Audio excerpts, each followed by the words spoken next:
Hello everybody, this is the Retro Bear wishing you a very happy Halloween, because it is Halloween tomorrow. At least it will be when this episode goes out, as we are recording it about 10 days beforehand. But hope you're all well. Welcome back to this special edition of Desert Island Games here on the Retro Bear channel. And if you've not heard the concept before, then stick around, because I'm pretty sure you're going to enjoy it. Another episode with a well-known YouTuber, or somebody who's on YouTube, got a channel doing stuff slightly different this week as well. And we asked them to come on and pick some games, Desert Island disc concept. We asked them to take 6 games of their choice to enjoy on the desert island. They may be their favourite games, they may be games that they would enjoy playing on a desert island, considering what they're going to be there for and how long they may be. Games from any genre, any system, anywhere, ever. We also asked them to take one game along, which we're calling the Second Chance game, which is a game that perhaps want to put a bit more time into. They never got the hang of originally, something they started then went back to, but want to go back and finish off. And just to rub the salt into the wounds a bit further, we asked them to take one game that they hate, that they don't particularly enjoy at all, but they're forced to play because they're on a desert island. Along the way, there'll be many a tangent. We also talk about the gaming history and whatever comes up in conversation, and generally keep going until we reach the end, as you would do.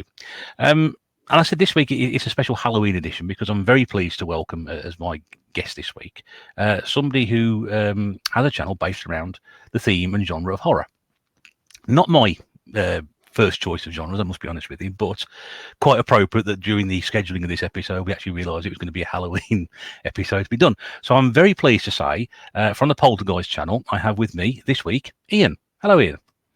Hello, Retro Bear. How are you? And thanks very much for inviting me on to the desert island. I've just been booted off the Mary Celeste, and now I am on the desert island now with my 6 favourite games. So thank you very much for the invitation. It is very kind of you. No, it's a pleasure to have you on. And like I said, it's perfect timing, really, given the time of year we're at. We have been trying to do this for quite some time, I think. It's going back a few months since we first made contact about this, and you were expressing an interest in coming on. So in typical Retro Bear fashion, it's sort of like waited 4 or 5 months before we've actually firmed anything up. But it's serendipitous, Bear, that it happened, that the stars aligned and it has fallen on this night that we will now be broadcast, or will be broadcasting this episode on Halloween. So it worked out perfectly. It did. I must be honest, I had a brainwave. I sort of looked through the schedule. I thought, I've got a gap here, and I thought other people committed to after you. So I thought, oh great, brilliant, perfect opportunity to slot it in. So great, we were able to do this in advance anyway. Now, as I mentioned right at the very start, Ian, I know we're here to talk about games, but your genre, people will know your channel for is about horror. So for anybody who isn't aware of that, if you'd like to give us a brief synopsis of what you do over on the Polterguys. Our channel focuses largely and mainly on horror films. We review and critique and recommend generally horror films that are on streaming platforms like Netflix, Amazon Prime, Shudder.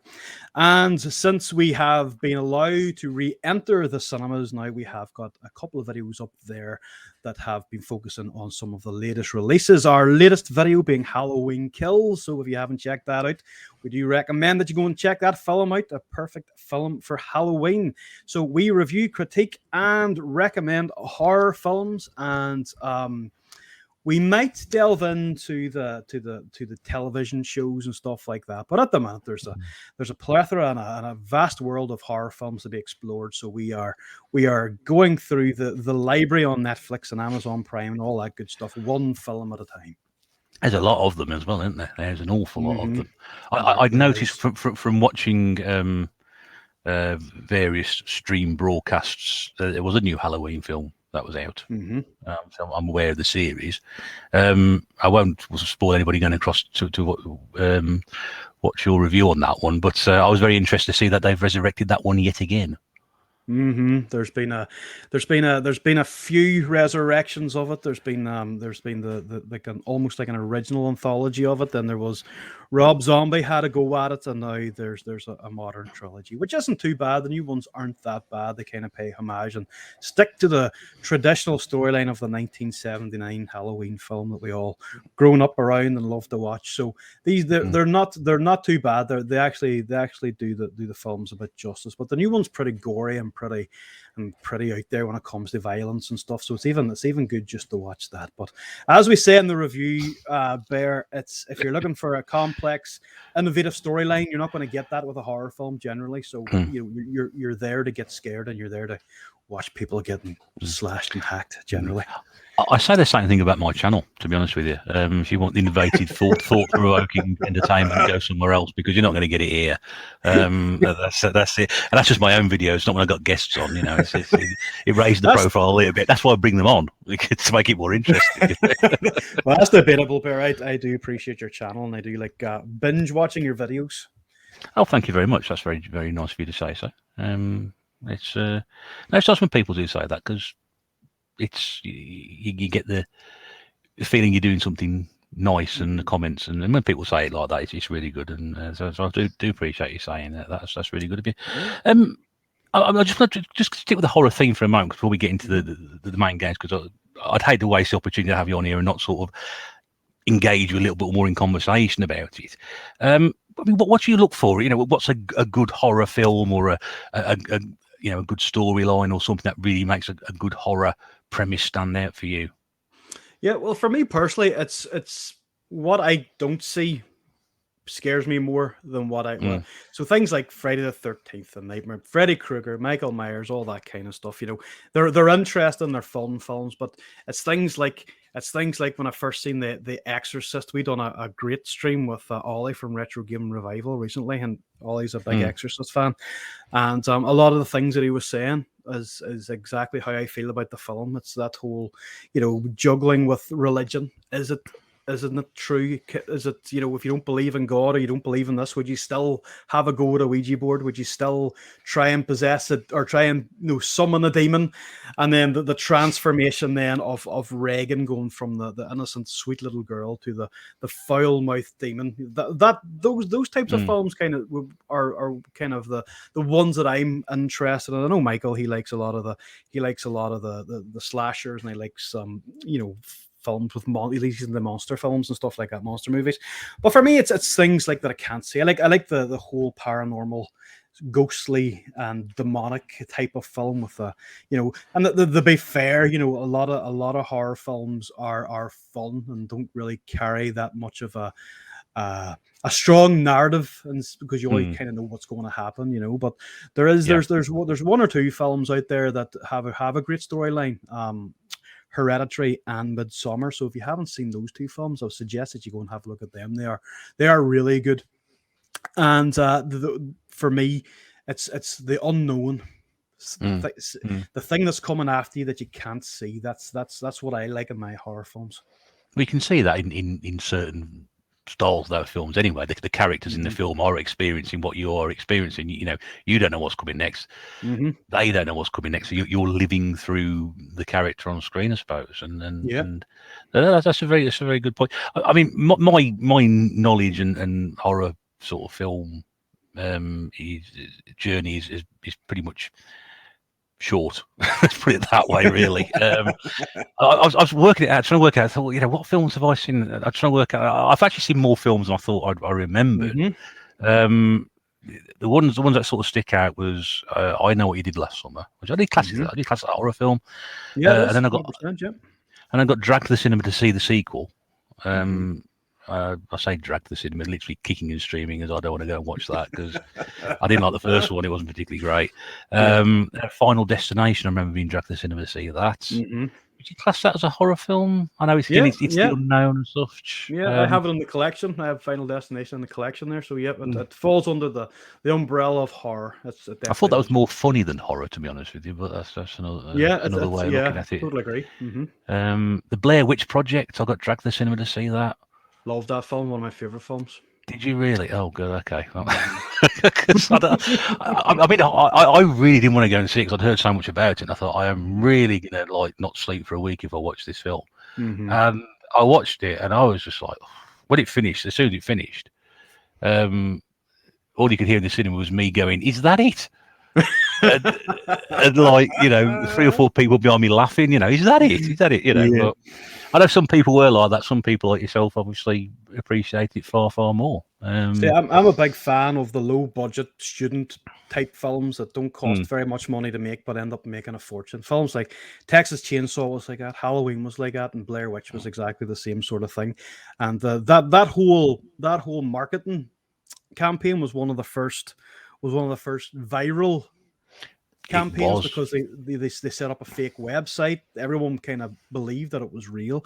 So that's part of the reason that I love the film so much. It's not simply because of the storyline and what happens and stuff. That's a big part of it, but it's everything that went along with that film. I remember being in college and having the posters and going to see it, and actually had a bootleg video of it first.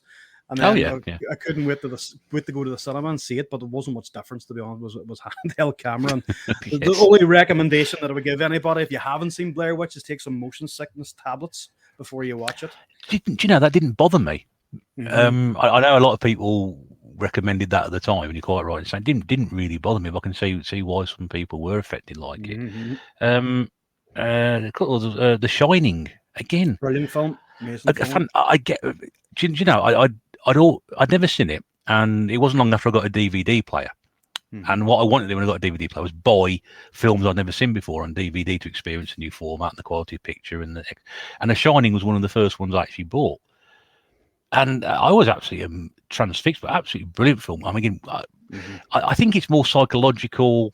Yeah, it's more psychological thriller with bits of horror element into it. But I mean, you know, that's what I thought. I've watched quite a lot of horror films. I'm going to tell you, I've watched quite a few, haven't I, really? But then if you try and sit me down something like Nightmare on Elm Street or any of the George A. Romero films, I just can't watch them. I just cannot watch them. And I don't know what it is. I just don't like the fantasy element of it. The over the. Sometimes they are a bit gory for me, and I don't like that. You know, put me down in front of the last Rambo film, and he can maim 200 people in the last 10 minutes. I'm quite happy watching that. You know, I don't mind watching people getting bits of limbs blown off. I can quite happily watch that all day long in a entertainment purpose for a film. But you know, sit me down in something which is excessively gory and plays on that sort of. Yeah, you mentioned that the not knowing or this realm of fantasy. I just don't like it. I just can't. I can't cope with it really. It's like my Mrs. Bear watches The Walking Dead, or she's watched The Walking Dead pretty much since it started, and she can watch that. I can't watch that really. It's just a bit too graphic for me. Well, that's the thing. It's a bit like Marmite. You either love it or you hate it. But The Shining, it's a great film, great example. But totally agree with you. Psychological thriller with a lot of horror elements on it, and Jack Nicholson's just fantastic in that film, and Kubrick's just a legend director anyway. So the stars align for that film, I suppose. And I understand what you're saying about sometimes it's too gory. I do get that. Kind of as I've got a bit older, I'm starting to find things like that kind of put me off films as well. I used to wouldn't care about things like that before in the past, but some of them are just some of it's unnecessary gore. It's a bit like a sex scene in a film. Is when I remember going to see the third Matrix film.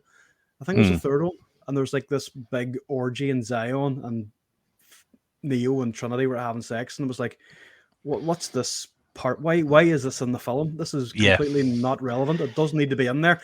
And I find that with a lot of, especially a lot of modern horror films, that it's just for the sake of it almost. Let's just throw in something gory just for the sake of it.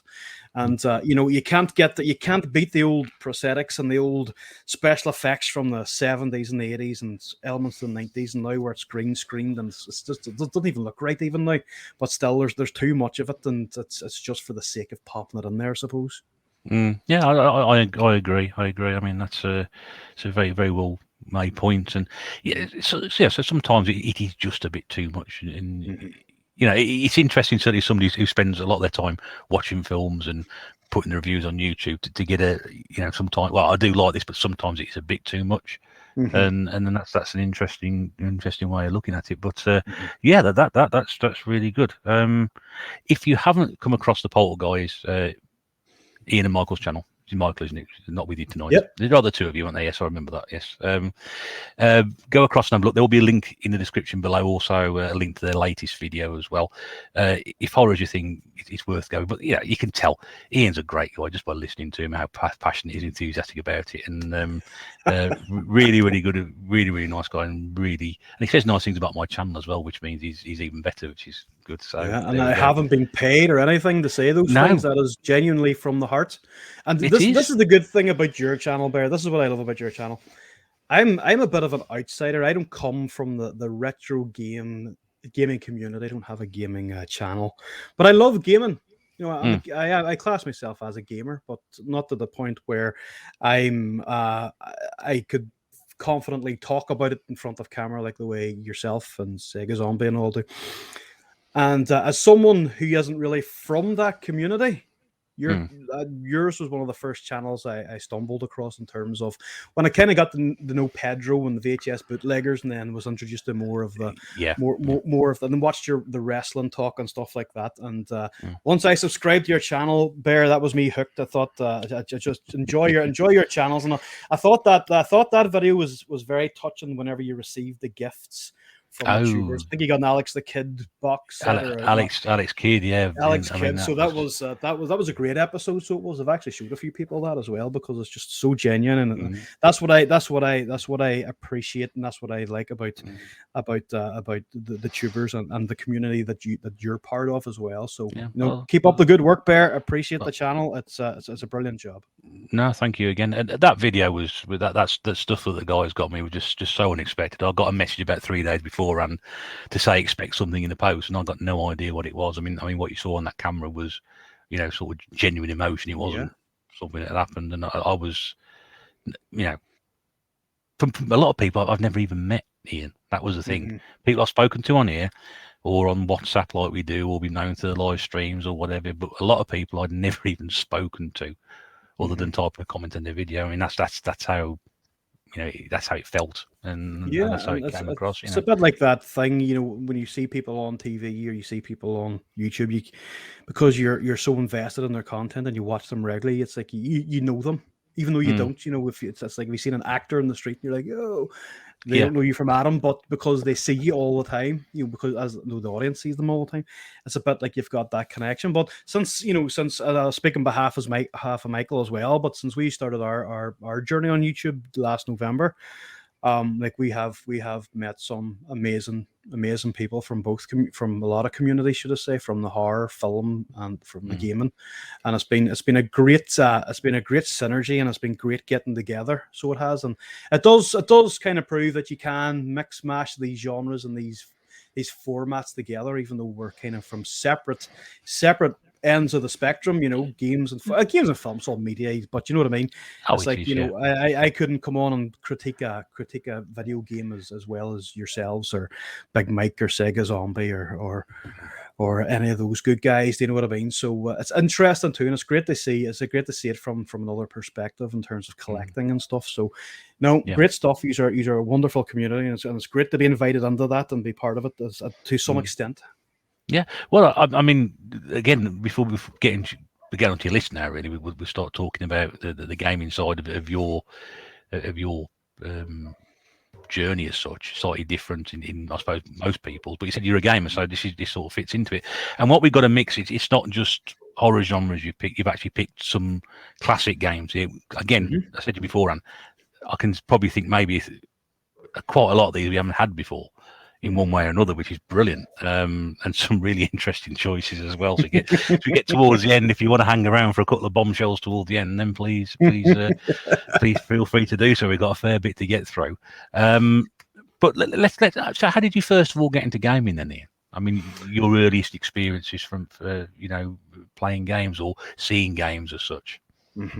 Well, growing up, big into toys, big into He-Man and Thundercats and all that stuff. And I remember one night vividly that my dad had a Spectrum ZX. I don't think it was brand new. It was second hand, or someone from work or someone lent it to him. And I remember there was like a sheet that had I can't remember what the code is now, but there was something you had to type in to load the game, and then you were hit with all these stripes and all whenever the game was loading, and it made that very frustrating squealing sound whenever the game was loading. It's a very comforting sound to some people. Just put that on. That sounds all. That's play the people nowadays. I think what on earth is that? But like you go, no, there's something slightly appealing about it. I don't know. Well, this is it. If you've ever seen Squid Game on Netflix, I think maybe if you don't listen to the whole entire ensemble of the Spectrum loading screen, your brain could explode. But that was the first. I remember seeing that, and I remember seeing the game loading up, and it was a Dizzy game. It was a Dizzy egg game, and it blew me away. It was mind blowing. I can still remember the keys: QA for up and down, OP for left and right, and spacebar to jump. I'll never. That's kind of been what I've used all the time playing PC games and stuff. I think it's maybe the universal code, or maybe it's WS for some people, but it was the universal code for up, down, left, right, and jump. And that's right, yeah.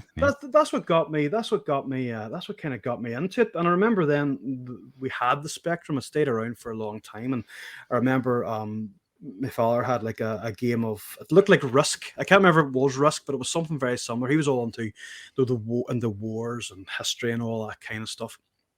And he was playing this Risk game. I remember playing Dizzy, and there was a game, I think it was at ATV or something for the Spectrum. It's like a Dune buggy game. Yeah. And it was that used to blow my mind as well, because I never seen anything like this before. And then we kept the Spectrum, and then I remember going to shops like Boots, and I was able to buy games and Boots for the Spectrum. Well, I wasn't buying them, but my parents were buying them.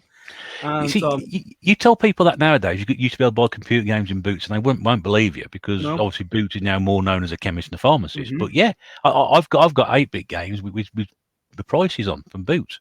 Yeah, and I used to buy them from there as well. And that's where we were picking up our games. We were picking up the games from Boots and Woolworths when it was a thing. Yeah. And I think the games were like $2.99, $3.99 or something. Like in today's money, I don't know, was probably expensive. But that being said, you could go in and spend hours, going through all the different games. There were some obscure games. There was some, I suppose you could say, mainstream games. There was games in different languages and all sorts. But you were never stuck for a game to buy, whereas I think now, talking like on my own behalf here, is that I bought a PlayStation 5 a couple of months ago, lucky enough to get one, and I've got 2 games for it because I can't find anything that I want to play on it, and I can understand why people collect games and go back to classics, and I can understand why people want Spectrum games and Master System games. I was lucky enough, I got a Master System of Pedro from the VHS bootleggers, and I bought myself a PlayStation 1, but it was all thanks to these types of channels. And I was thinking, what? I remember having all this stuff. I remember at one time I had the PlayStation, the Xbox, and the Nintendo GameCube. So I could if I'd kind of stuck that out and kept that stuff and continued on down that journey, then by all means I could have a lengthy conversation with people regarding these games and stuff. But for me, the journey started with the Spectrum, and it was just plug and play into the TV. I remember there was drinks spilt on it, there was food spilt on it, and it was like a Saracen tank. The Spectrum ZX could withhold any kind of beating, and all it took was a cloth and a wet cloth and a squirt of flash or something. Got it cleaned and got it working again. You had all these, and I remember having all the tapes, but I never had the boxes. I always would lose the boxes and had all these tapes and that. But it was actually the Spectrum kind of got me into the horror genre in terms of the games, because I remember having a game called Dracula or Vampire. Yes, yeah. I can't remember which one it was, but I remember even the loading screen used to creep me out. There used to be this like really cheesy picture of Dracula, And I remember going, oh God, I don't know if I want to play this, don't know if I want to play this, don't know if I want to play this. Because watching it, and then also it would be one of them ones where it'd be like squealing for ages, like, please just get Dracula off the screen so I can play the game. And then obviously then like you'd get playing it and it wasn't that bad. It was like, you had your 8-bit music and stuff or whatever, but it was, and it was sinister and creepy, but there was a beautiful innocence to those games, and that's what I think a lot of games are missing now. A lot of games are almost too real. You kind of miss that. You kind of miss that innocence, with Dizzy Egg and all that good stuff. But the answer to your question, Bear, is that the journey started off with the Spectrum ZX. You mentioned that the great thing about the Spectrum that you could get so many games for so many different prices. You mentioned there was a budget range, which is always, $1.99 to $3.99. Then there was, I think at one point there was even a mid-range one, which was $5.99. But most Spectrum games used to cost either $7.99 or $9.99. Those are the big titles. But you could go to a newsagent, you could go to Boots, you could go to Woolworths, you can go to WH Smith's, and you can buy. You said you could spend hours just going through just trying to find something that you would get, and for most people, $1.99, $2.99 was like a week's pocket money. You get a couple of quid pocket money. Well, I don't know if I'm dreaming this or if I'm making this up, but I think there was a Spectrum magazine you could buy, and you got a tape with it. Oh yeah. All the magazines, because they initially started, same with the Commodore 64 and the Amstrad one. They started putting demos on the front, or if the game was a particular age or whatever, they would give away a series of free games. I got loads of those tapes for all those formats sitting behind me, which you can't see there. Well, nobody can see because we're talking on the audio.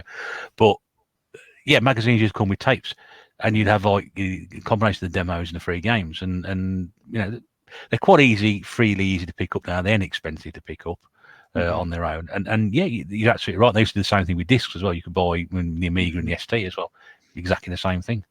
Yeah. So you didn't imagine that now. 100%. And I remember now when you're talking about the bigger titles, I can remember having 3. We probably had more, but the 3 that stand out were, it had WrestleMania, it had Hulk Hogan, Sergeant Slaughter, and someone else in the front of it. Yes, terrible game that. It was bad. And then it had the Batman game, Batman the movie game. Oh, yeah. That was brilliant. And then I had Ghostbusters 2 as well, but I could never get past the first level. No one ever got past the first level. You had to go down the rappel line or whatever you call them things, and you had to. I could never get past it. I think the whole thing was a con. I don't think it had any more than one level. I don't think it did either. No, I tell you what it was. I had the demo for that for the Amiga when it came out, and I couldn't get on with it at all. And then about 4 or 5 months ago, I started doing my Commodore series, which I've neglected somewhat since then. One of the first games I actually picked up and played was Ghostbusters 2. And you load it in, and the entire first side is to load in the introduction. Yeah. And then once the introduction finishes, you press fire, then you have to turn the tape over and load in the game.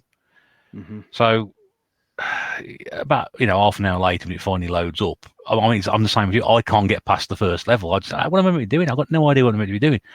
And that's as far as I got. And I thought, there's going to be like 2 minutes worth of gameplay here to show off, so I won't bother doing it. I'll play it again another time. But I agree. I don't think there's any more levels to that game. I think it was a bit of a con. Yeah, I think so as well. It was almost like the ET game. They probably took it out to some landfill and buried it somewhere. But yeah, and like that game wouldn't have been cheap, because obviously with the film coming out, usually when there's a franchise or there's a release of a film, those games tend to come out, and that probably would have been up at the higher range and all. But I just remember being so frustrated with it, because I had Ghostbusters 1, and it was like like aerial views of the Ecto 1, and it had different. You could upgrade it and do different. Or different shapes and stuff like that. And when the second one come out, then it was kind of. Graphics were slightly better, but you were coming down the sewer on the line trying to shoot the slime, and I was like, I can't get past this. Yeah, this is like torture. This is like being stuck in a time loop or something. You're going round and round in circles, and you're getting nowhere.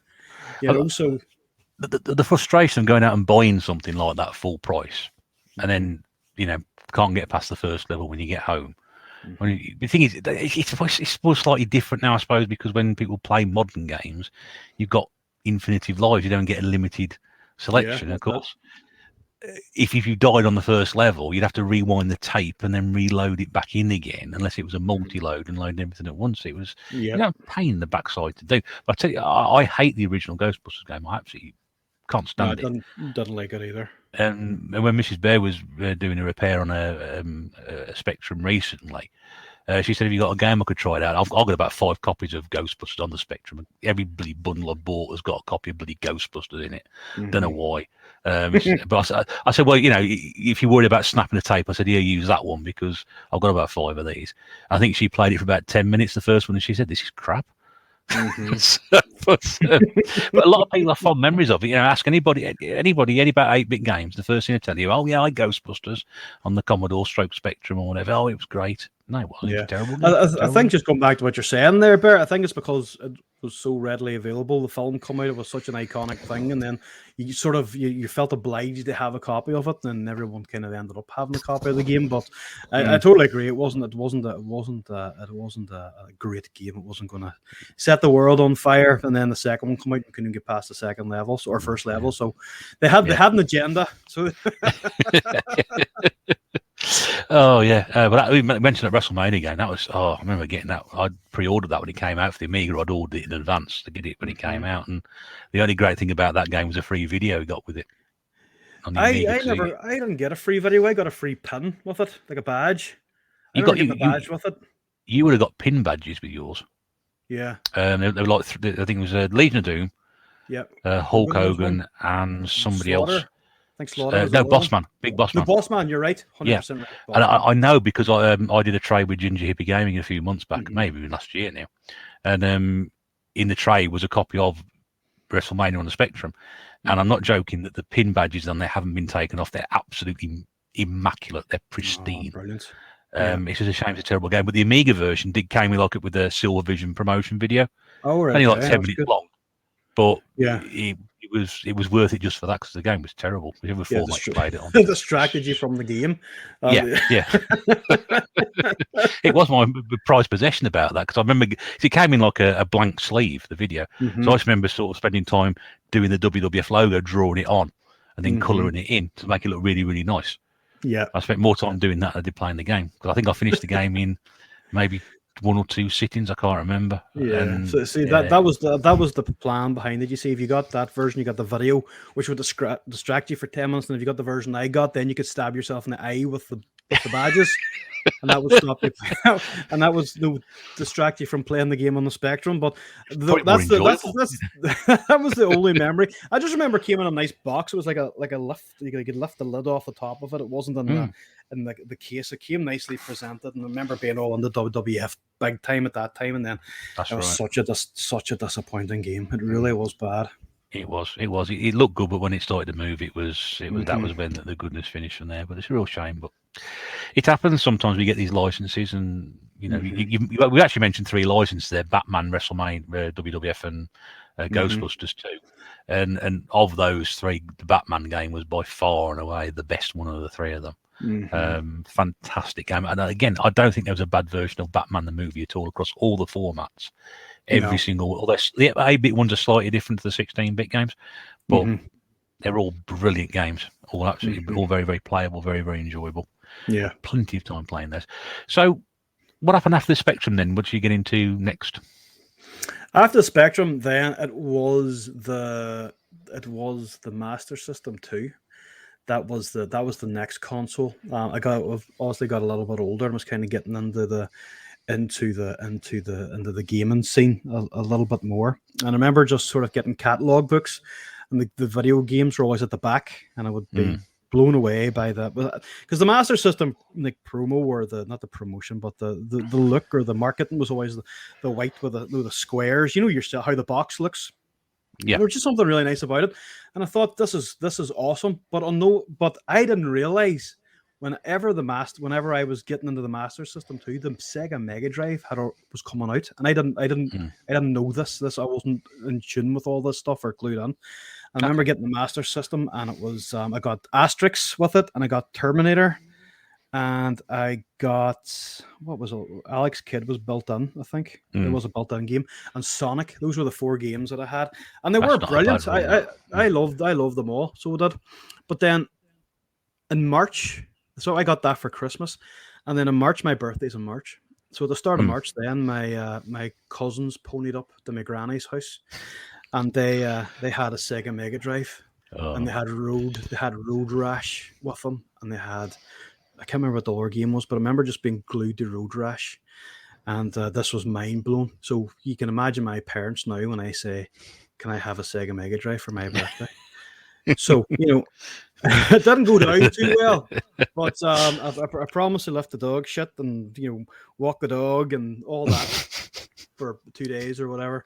But yeah, they gave in, and they give it to me, and so I had a Master System and a Mega Drive within 3 months. But I didn't realize that this Mega Drive thing was coming out. It was all new. It was all new to me.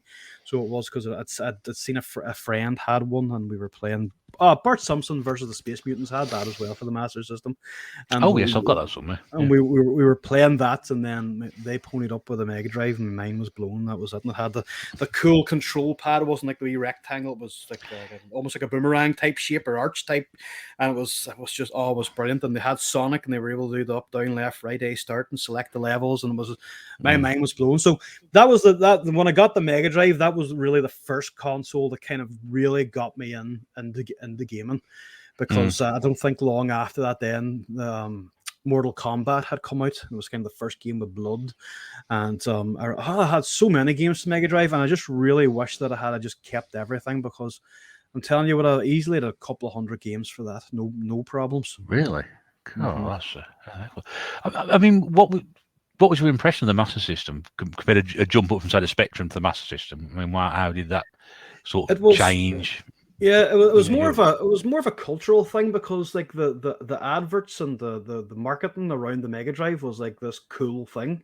It was a cool grown up teenager thing to have, and it was just sort of that Americana thing kind of coming in culture. It's like it's a bit like MTV and that, and the Mega Drive was MTV, and it was cool, and it was innovative, and it was brilliant, and it was the Master System was sort of old hat then, and I didn't know that because I only had it for 3 months. But I loved the Bart Simpson game, and I loved the Terminator game, and then I remember then whenever I got the Mega Drive, then somewhere down the line I ended up getting RoboCop versus Terminator, and I remember the graphics for that too, which was unbelievable. And I would, from time to time, I would have went back to the Master System, and played Asterix and stuff like that, because there was a few games I never completed. But in terms of, I didn't hate the Master System. I didn't go, oh, that's beneath me now because the 16-bit's out. I just found it very. I was just being young and just being into the trend at the time, and it was cool. And then obviously Super Nintendo come out, and it was either you were Sega or you were Nintendo, and that's right. That kind of got a bit of rivalry at school and stuff. It was all fun and stuff like that. But for me, it was just that point in the 90s when the Mega Drive came out. It was like things culturally were changing, music was changing, film was changing, how we were dressing was changing, and it was edgy and it was cool, and it was tied in with all these cool events. You would get the Sega magazine or something, and it'd be full like competitions, but it would be like people like in America playing in shopping centers, but it would never happen in our country. But you would be like, oh, this is Sega people can do this, and obviously Nintendo's doing the same thing. But yeah, that's kind of what that's kind of how the journey became much more serious. I think one of the great things about the Master System was it bridged that gap and introduced a lot of people to console gaming. And then he said you're quite right about the Mega Drive. That's when gaming grew up. You had more, some of these edgier titles, some of these. The graphics were better, the sound was better. It was a completely different dimension, and he said it's made everything cool. Then when Super Nintendo came out, that was it. It's like right, well, this is here to stay. And then, it's not. I love the Master System. I think it's a great little thing, and I'm pleased you say you picked one up from Pedro, which was and there's a lot of people collecting for it at the moment. It's getting quite a good machine that people enjoy collecting for, and I've certainly thrown a lot of time behind it this year, definitely. But I love the Mega Drive as well. I mean, Mega Drive was the first console I ever owned, which I bought off a guy at college for second hand 50 quid with a load of games with it. I mean, I had probably about 30 odd games, nowhere near the amount that you said you had. And it's a system I like. And I always refer to the controller as kidney shaped. Yep. It just reminds me of kid. I shouldn't, but you're right about the Master System ones. They were horrible controllers. They really were. horrible little square. Because if you're playing a game and you get into a bit of a flap, then you're hitting one and two at the same time, and your fingers are at least with a Master System was a wee bit more ergonomic. It felt better to hold, and the Mega Drive control pad was it was just a thing of beauty, I suppose, at the time. But the Master System was okay, but it was just because it was that tight together, and then if you were getting frustrated with a game and then you were hitting the wrong button or the two buttons were being pushed at the same time, it was an evolution, I suppose, in ergonomics and control pad design then when the Mega Drive came out, I suppose. So you had nearly 200 games in the Mega Drive, you said? Loads, absolutely loads. Bear. I mean, I had so many of them. I had like I think I had nearly every, like this is funny because with the conversation we had prior to coming on stream, I had nearly every Mortal Kombat game. I had loads of the Disney games, Lion King, Aladdin, all that kind of good stuff. I had the 2 Road Rash, I think there was 3 Road Rash games actually, and I had nearly every FIFA that was made for the Mega Drive. I had wrestling games. I had some obscure, weird ones because there used to be a shop called What Everyone Wants. Don't know if you had them in England or not. And they used to sell it. I don't think. If we did, they were in certain parts of the country. I know the name. Yeah, it was. They sold some really weird, dodgy games I never heard of, but they were so cheap. And I just ended up just sort of buying them. There's like Where in the World is Carmen Sandiego, which games I never went to buy, And I had so many. Bear, and I ended up giving the Mega Drive away and giving games away to friends and giving games away to. I ended up giving them away. I had this conversation with Retro Chef, and basically what happened was that I had friends that were from lower income families and stuff, and whenever I would get something new, I would give them the Master System when I got the Mega Drive. Then I give them the Mega Drive then when I kind of went to PlayStation and stuff like that, and same with with football tops and stuff. If there's a new football top out or whatever it was, I would give them the season before kind of thing. So it was always kind of giving the stuff away, which I suppose if you look back now, it wasn't a bad thing, but sort of at this moment in time, I probably would have the shed would be full of the rafters with games and stuff. Well, there is that, but I don't think anybody listening would not think for 1 second what a very generous thing that was to do at the time. And we've had so many people tell stories about how their systems got sold, or mum and dad found it in the attic and sold it, or whatever. But you saying that there, you recognise there was a need to move this on to somebody who was obviously in more need of something like that yourself, or wasn't able to afford it, or through the kindness of your own heart, you felt the best way forward to donate it. And I think anybody who thinks otherwise, and that's an incredibly generous and kind-hearted thing to do, he's got the wrong end of that.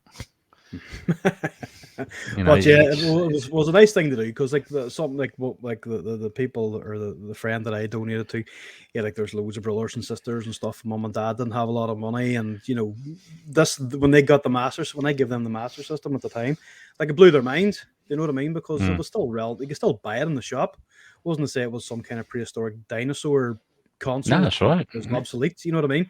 So no, they were that was good. I done that a lot with them. That was they were great friends and stuff. Still are great friends, and that I had no problems doing it. But same with toys and all too. Bear once I was finished with something or whatever it was, then I always kept some of the stuff, and you'll probably see in one of Pedro's videos the WWF characters or figures. That we done a swap for and stuff like that. That's sort of literally the tail end of all my kind of childhood things, and have some He-Man toys and stuff. But in terms of the gaming consoles, I never really seen a point to keeping them. It was like, I'm done with this now. Let's move on to the next thing. Different now, obviously, because it's just nostalgia and retro, and it brings back so many memories and stuff of huddled around the TV and taking turns on the control pad, and you do this level and I'll do the next level. If you die, I'm going on. All that kind of good stuff. But that being said, I'm glad that the console went to a decent home, I suppose. That's it, because I remember what happened to my Atari 2600, which I sold it to somebody I knew, and then it got stolen, or his brothers, who were not the nicest of people, decided the best thing to do was take it from him and sell it. It's like so. That was a great regret doing that. What happened to it? But no, I think it's one of those things. I mean, I suppose from the point of view is that it is such a generous thing to do, and I think that's brilliant. I'm stuck for words now because I'm not quite sure what to say about that. But it was just, but we it's only bad tale. But that's a really, really, really nice thing that you did back then, and it's great that you're still in good friends with these people as well, and after all these years, which is fantastic. Because we can all be accused of holding on to things too much, and I got rid of this, and I regret doing it. But you raised the bar there. I think a lot of people are going to have to find it hard to match that one.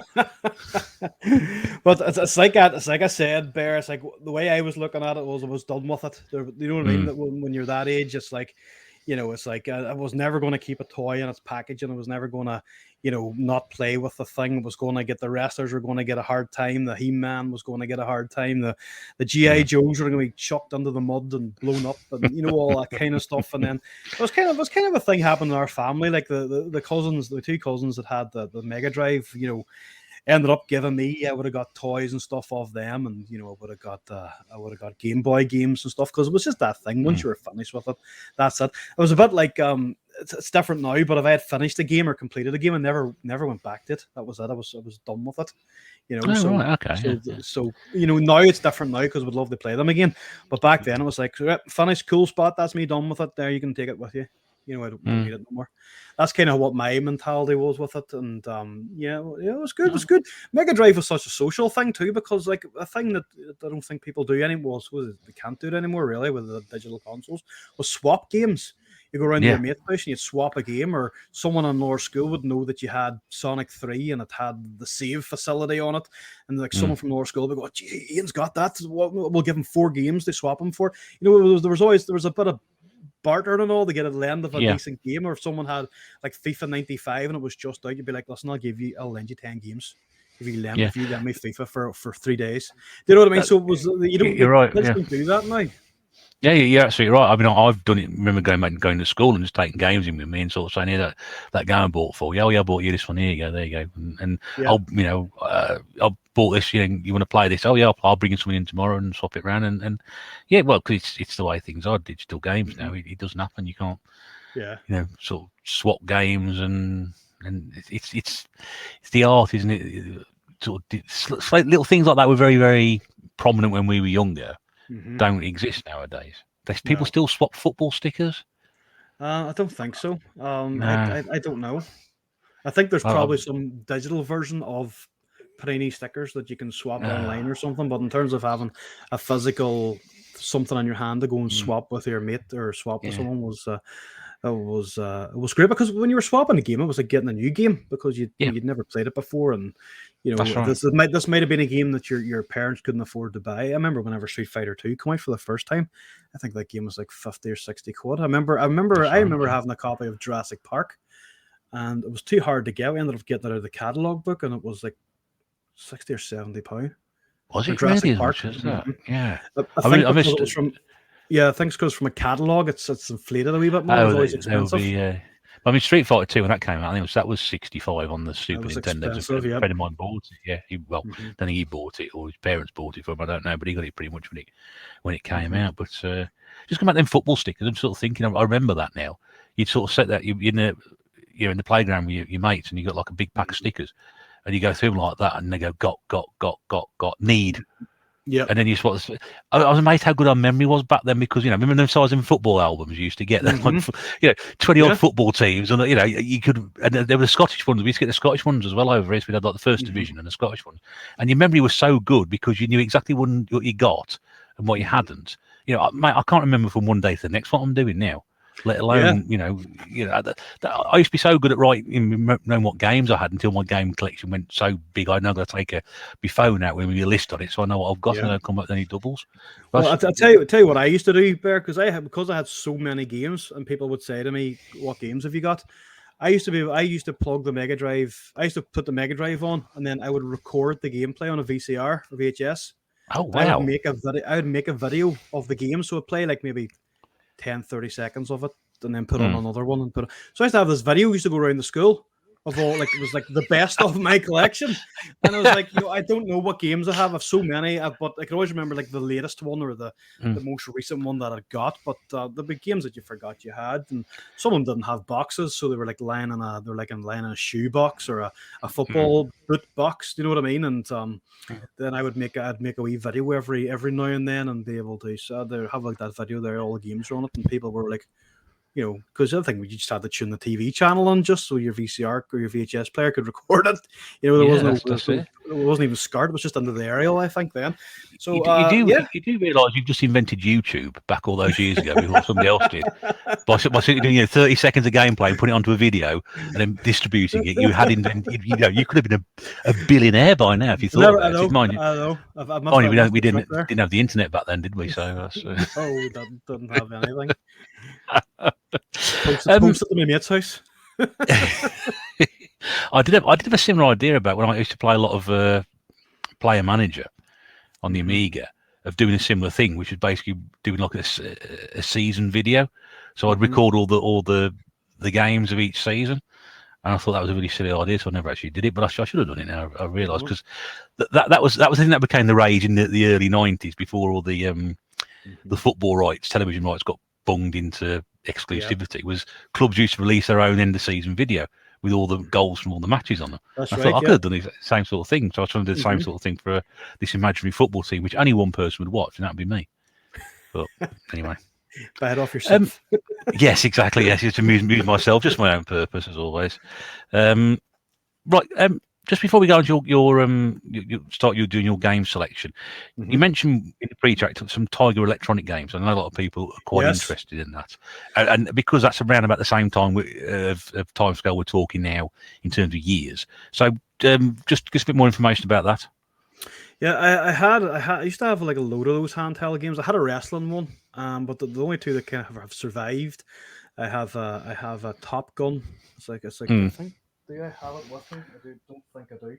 It's there. It is somewhere.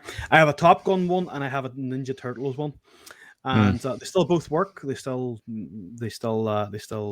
survived. But I used to have I don't know if you remember these, Bear. I used to have like a Zelda watch and a Mario watch. Yeah, and you could sit and play the wee game. So you'd be sitting in school, and you hear and like you're supposed to be listening to history or listening to maths or something. You're sitting trying to rescue Princess Peach on this really dodgy LCD screen, and it's like you can see like the image of the next frame if you move Mario to the left or the right. So I was kind of big into all that stuff. And the two that have survived, like I said, is Top Gun and the Ninja Turtles. They're still beating about there, and they still go. I had to take the Turtles one apart a wee bit and connect a few wires back in again to get it going, but it still works. And they're a bit of a prized possession, because like that was kind of, I don't know if that predates or if that was on around the same time as like the Game Boy and stuff, but that would have been my first type of handheld computer game. Do you know what I mean? Yeah, it would have been around that time scale. I know a lot of people do. I mean, the ones you're on about, I think that there's the Top Gun one's silver, isn't it? And the Turtle one's green. Yeah, that's right. A lot of people are trying to pick those up again, because a lot of people like you had those when they were younger. I must be honest with you, when I saw those, I thought these are not. Excuse me, these are not the sort of games that I want to be playing, because you just looked at them and thought, well, that's not the same thing. Sega, you mentioned Sega's on me. He's got the he's been trying to get rid of the Afterburner one he's got as well. So you've seen that one, which is a tiny little LCD screen built around this giant sort of cockpit. And I know we've got one somewhere, and there was an Outrun one as well with the front of the car and the steering wheel. And I just remember thinking, they just were pale imitations of what they were meant to be. There was, no way you're going to create Afterburner on a tiny LCD screen. But a lot of people have a lot of fun memories again, I suppose, really, because they were relatively easy to get hold of and relatively cheap. And if you think about the time the Turtles were popular around, then you'd probably would have had the NES game, which probably would invest part about 40 quid to get anyway, and that was the most readily available Turtles game that there was. Well, this is it. I don't know if it's the birth of handheld gaming or anything, but it was like one of them things you could take until it got dark. You could be sitting in the car playing away, and you'd be sitting here, you take it to school or You know what I mean? It was a good thing for passing the time, I suppose. But no, I've a lot of good memories. I remember they were always kind of the go-to thing when you went on a holiday or you were going to be in the car for a long time or whatever it was. And that then sort of spurred me on then to get a Game Boy, which I absolutely loved. It was one of my favorite possessions. I remember when I got the Game Boy, I had this like big, goofy looking magnifying glass thing on it with a light. Oh, there were some wacky add-ons for that. There really were. And I remember having that and had a light on it, and that was the game changer. That was, you can take this in the car and play it in the dark. Once the lights go out in the car and it's nighttime, you can play the Game Boy. Now you've got the bright lights on. This is the game changer. This isn't going to sort of make you squint or hurt your eyes without it. And I remember having a football game. I can't remember what it was called. Now, was it World Cup something or other? And I was addicted to that. And I used to hate Tetris. I was like, oh, this is the free game. I don't want to play this. I ended up falling in love with Tetris. Tetris was like the go-to game then. And I had WrestleMania, and I had what else did I have for the Game Boy? Oh, I had loads of stuff. I had a load of games for that as well. Nowhere as much as what I have for the Mega Drive, but I remember having like a briefcase. It looked like a lunchbox actually. It was like the official Nintendo Game Boy carry case. And you could put stack all your games inside it, and you could put your Nintendo, or not your Nintendo, your Nintendo Game Boy, I suppose, into it as well. But you know what? Same sort of thing happened. Actually, that wasn't my fault that actually went. That was something I wasn't prepared to donate. But it was one of them things where my mum or something had said, we had cousins that come over or something, and let him borrow it and he'll bring it back. And it's 2021 now and it still hasn't come back.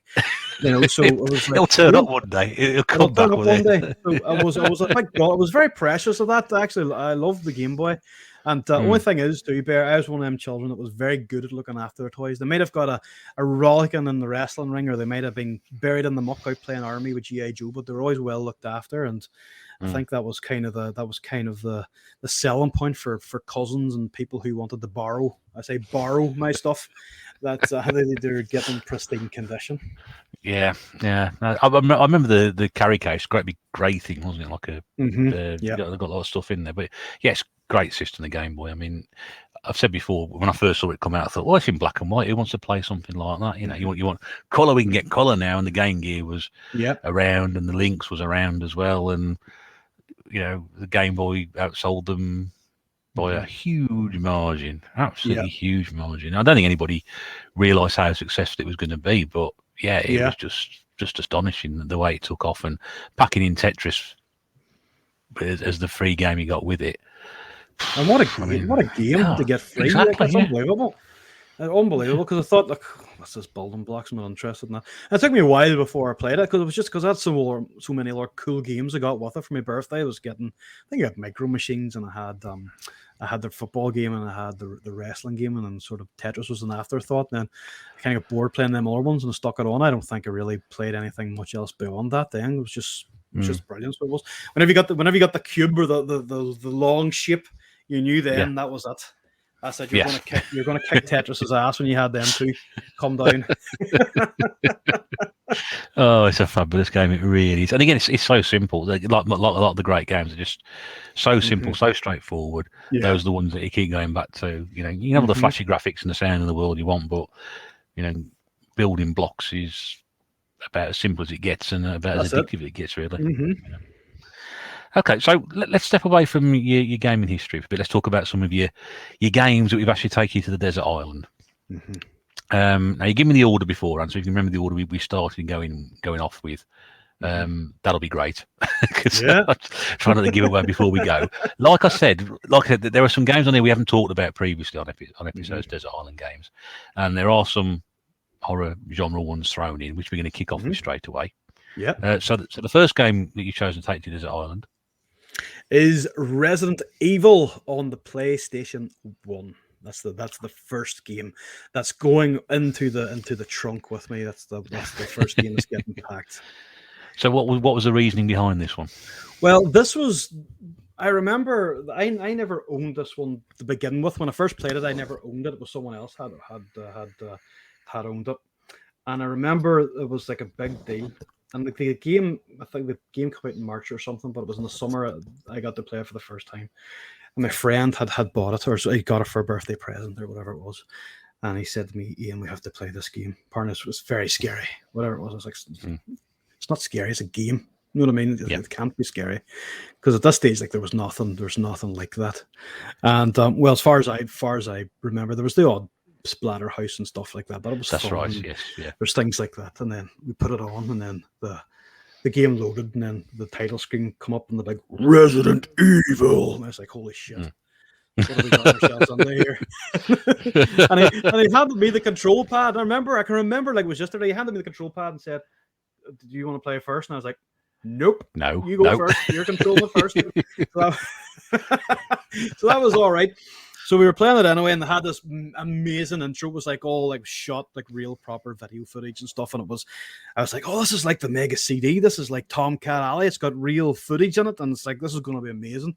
And the intro blew my mind, and it was like, oh my god, this is like a horror film. And like I think the rating was 15 or 18 or something. Like we were like whatever 15, wasn't it? Yeah, I think like 12 or 13 or something playing it whenever we got our hands on it. And it was like it was mind blowing. It was the intro was amazing. You had the dogs were mauling on people, and this big helicopter crashed, and it was like watching a film. And this is the first time I ever encountered that. And then you go into the mansion, you've got two playable characters, you've got Chris Redfield and you've got Jill Valentine. And you can pick which character you want to play. But there's still more monologue and dialogue to come, and you're in this beautiful mansion, and it's very luxurious, and there's chandeliers and the artwork in it and everything like that. The aesthetics is just beautiful. It was a beautiful looking game as well. And I remember just, we were just saying this is like real life. This is like cartoony. This is like I don't know if cartoony is a word, but we're like this isn't like a cartoon game. This is like friggin' hell. This is like real. So that was all right. So we were playing, and we need to pick whatever character you want. And I was like, be the girl. She's hot. And so anyway, we were the girl. We decided to be the girl, and that was all right. And Chris, he starts off with a knife, and Jill starts off with a gun. It's like the gun. She's hot, and she has a gun. This makes sense. We have to be Jill Valentine here. So that was okay. So we were stumbling about the mansion anyway, and we went into the first room, and then it has that cut scene where the door opens. You don't see nothing, just a door. It's just a door. And you don't know what's on the other side because it's black. And you go in, and then you're in this hallway, and it's got this really weird camera system. Where it was like, you could turn around, but 1 minute it's a low angle, then it's a high angle, then it's over your shoulder, then the camera's in front of you, and you kind of don't know. You kind of feel like it's very you're obscured a lot of the time because you don't. It's very CCTV-ish, isn't it? It is. You don't know which way you're going at times, and then there's that iconic scene at the start of the game is when you first encounter the zombie, and it goes to the cutscene like a film. And there's a zombie eating a man or eating a person, and he turns around and he looks at you, and we're sitting going shit, and then we're so it's like, what do we do? And then the music changes, and this thing stumbles towards you like half a mile an hour. You could probably just walk past them, and like you're on a flap, you're like, what do you do? So you shoot him. You've like 6 bullets, and you've wasted all your bullets because if you've shot him on the arm, you shot him on the leg, you've missed him the 4 other times. Then you get past him anyway, and he follows you out, and he's the whole way around, and you can hear the noise. You're all, shit, he's near. We're in a different room. We can still hear him mumbling and groaning and coming after us. And that was really it. That was me hooked in. And then you go through other levels, and bloody dogs jump through windows, and birds attack you, and it's so ominous, and it's a lot of that non-diegetic and diegetic sound where it's like just sound effects and just crunching of footprints and the noise in the background. You're like, I jumped a mile when I saw the birds the first time. I think it was the birds before the dogs. Yeah, and I shot off the bed literally. Yeah, I was like, oh, this is way too scary for the likes of me. But that's the thing. It was a genuinely scary game. Yeah, it was like being in a horror film, And even to this day, I can watch pretty much any horror film. I know we talk about the gore and stuff, but that's only just because it's a bit rotten and a bit disgusting. It's not needed. But still, even now, there's some games horror games I'll sit and go, right, okay, let's do this, because you're more immersed in the experience. You're in there. And then, say if you're sitting with a pair of these on, you playing it, it's even 10 times worse because you've got the sound directly in your ear. But I remember playing, whenever them birds come through that window in Resident Evil, the very first time, I swear to God, the control pad must have went the 100 foot into the air with a PlayStation attached to it. You know what I mean? Had yourself. Yeah. But that's the beauty. But that's what I loved about the game, because that's how you feel when you were watching a horror film. You wanted to be scared, and you wanted to have that moment where you went, "Oh shit, thank God that's over." And you got that from start to finish with Resident Evil. Then, obviously, then as you progress, it's not as scary because you become desensitized to it. And there's a good plot and good storyline and great characters, Albert Wesker and Barry and Rebecca. I can't remember her name was, but she was hot as well. And all the guys, these girls are tidy, must be the girls all the time. And it was like, there was a cut scene, or there was an advertisement or something for Resident Evil, and it showed you like all the characters, but it was real life characters. It was like they were actors, and Jill was gorgeous, beautiful, and the guys were all muscular and like well built, and these guys are SWAT, the girls are models. And it was like that was what kind of suckered a lot of people into buying it, because it was like all these hot women were in this game. It was like something you never seen in a game. It was like kind of like Lara Croft, but this is better because this is a real person. And that was it. That was me hooked on the series then. And then the second game come out, blew my mind away. Didn't like the third one. Resident Evil 4 come out. I remember it came out for the what that came out for? Was it the Switch? GameCube originally. GameCube. That's Switch. The GameCube I'm talking about. I was about to say Wii there. The GameCube. It did come out on the Wii eventually. Yeah, but, and I remember I used to work in Virgin Megastore. Oh yes. Resident Evil 4 was coming out for the GameCube, and to this day I still regret it, didn't buy it. But in Virgin they were doing this promo, not a promo, but it was like a limited edition control pad. But the control pad was a chainsaw, and it came in a big glass box. Very collectible now. 80 or 90 quid with the game. And I had a GameCube and I had Resident Evil 4, but never bought that. Not spending any quid in the game. That's nonsense. See, now I wish I'd have bought it, because it would never have been taken out of the box. Yeah, and it's a very, very collectible piece to have. I remember seeing it at the time, and I thought, wow, that's a really good idea. Because I had a GameCube, but I didn't have Resident Evil 4 for it. I got it years later. But yeah, it's a great series of games. Have you been tempted to play the virtual reality one? No, not really. Have you not? I'm surprised at that. I thought that might have been more up your street. But I tell you what it is. I work with VR stuff at work and that, and I'm not a big fan of it. Physically, it kind of makes me a bit sick and stuff, and I don't like this whole rummaging around thing. But it's what I've seen and what I've heard of it. I think Ollie from Retro Game Revival was saying that he's played one of the Resident Evil games on the VR, and I don't think the storyline's different. I think it's pretty much the same, except you're just immersed more into it. But for me, it's almost like that film, The Ring, where the girl comes out of the TV. It's if I'm on this side of the TV, I'll be okay. Them boys aren't. I don't want to be in with them. So that's what I'm saying. Like, I love horror films and I love all that there, but a lot of the games genuinely do scare me. And it's a bit like a drug. It's a bit like adrenaline. It's like, come on, you can do it. It's like, let's get through this. And like, it's a game, and that's the whole point of it. But because it becomes so more advanced and sophisticated as times went on, they're almost too bloody real. That's right. You mentioned The Ring there. I just realised that's another horror film I've seen. But I've only seen the American remake. Yeah. Oh yes. Watch the Korean or the Japanese Korean. I think it's a really good one. I wasn't so bothered about The Ring, but one thing I didn't like was the fingernail abuse in it. And certain things that I just can't do. Fingernails is one of them. Sorry, can't stand that. That put me off. But yeah, just remind me of that one. I've seen way more horror films I let on to. I don't like horror. I've probably less than about 10, 15 at the moment I've seen so far. So that's it. There we go. A lot of people have told me about Resident Evil in virtual reality. I know if you know Bo Ho Ho. Used to be known as the Xbox 3. Yeah, he said you have to change your trousers afterwards. He said he ain't got around to finishing it off yet because he's too scared to. I think. I don't think I could handle it. I think it would be too much for me. And that sounds really like wimpy, but it's just because you get so immersed into the story and the atmosphere and the aesthetics and the sound effects and diegetic, non-diegetic sound and all that kind of stuff. It's not like an innocent little game to play. This is like, like you said, you might have to change your trousers or put your nappy on before you put that headset on. That's because I've got so few pairs of trousers. I really can't be, sort of getting into having to buy trousers for the sake of playing games. It's bad enough when you Uh, get. yeah, so I just play the PlayStation with no trousers on. It's okay. Just let you Okay, so that's Resident Evil, which I think again we can. I mean, you were so enthusiastic and descriptive about that. You should do more game reviews. You spoke so eloquently about that and gave so much detail to people who Thank you didn't very know much. anything about it. Yeah, you'd be all right doing the gaming aspect of your channel. You'd be fine. You'd be absolutely So okay. we'll have to team up sometime, Bear, and do a game. We'll have to do something like that. Definitely, I'll Sounds be good. very up for that. So let's move from one sort of extreme to the other with your second Yeah. game.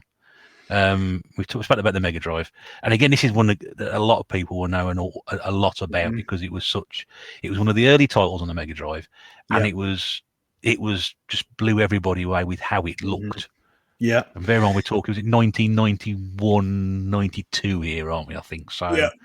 It's very early 90s anyway. Very, very early 90s. So the next game that's in my treasure chest for the desert island is Castle of Illusion, starring Mickey Mouse on the Sega Mega Drive. Now, not a lot of people know this about me, Bear, but I'm a massive Disney fan. I love Disney. My whole dissertation in university was about Pixar and Disney, and I just love I love the history of Disney and Hyperion Studios, and the fact that Snow White was the first animated film to win an Oscar, all that good stuff.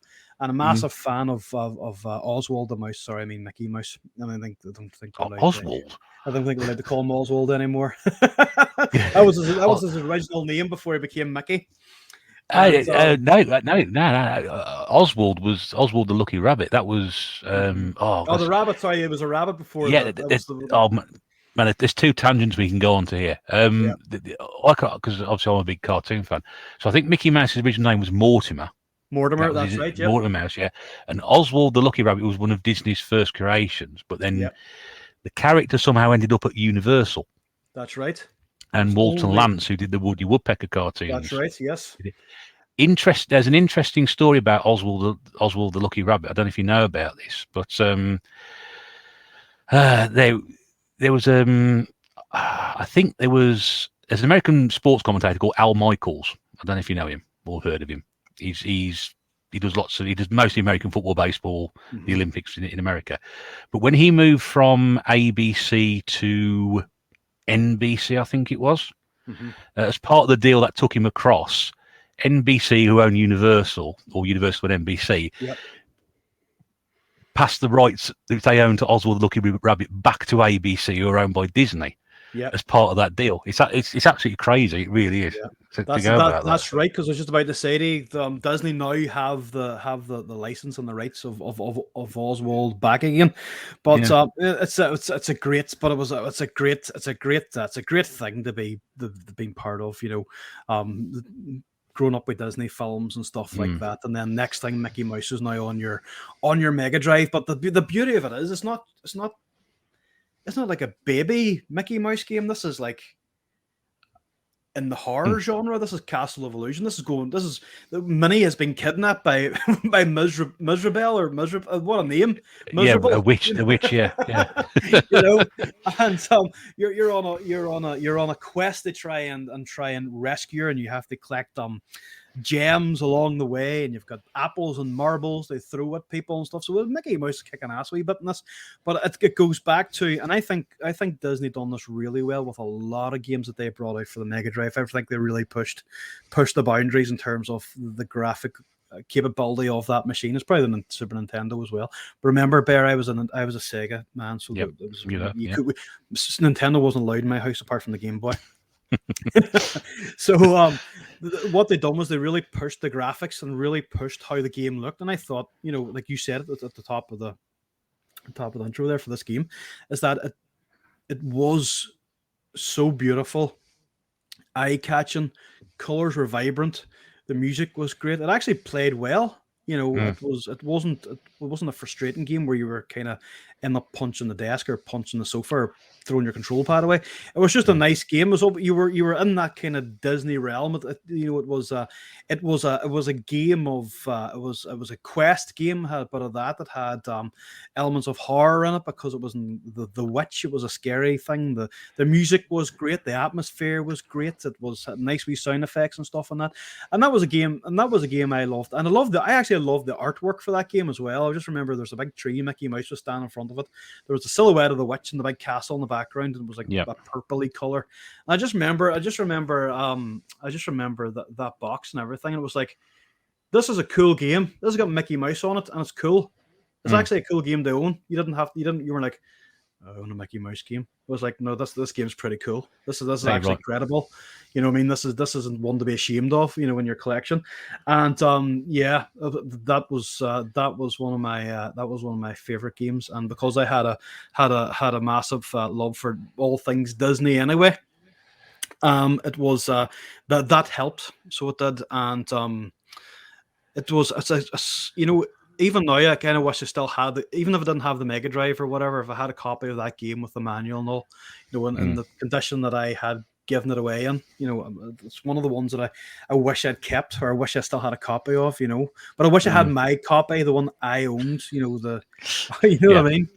Be a bit more special, isn't it? But I mean, Yeah. it is, as you said, it's an absolutely fantastic game.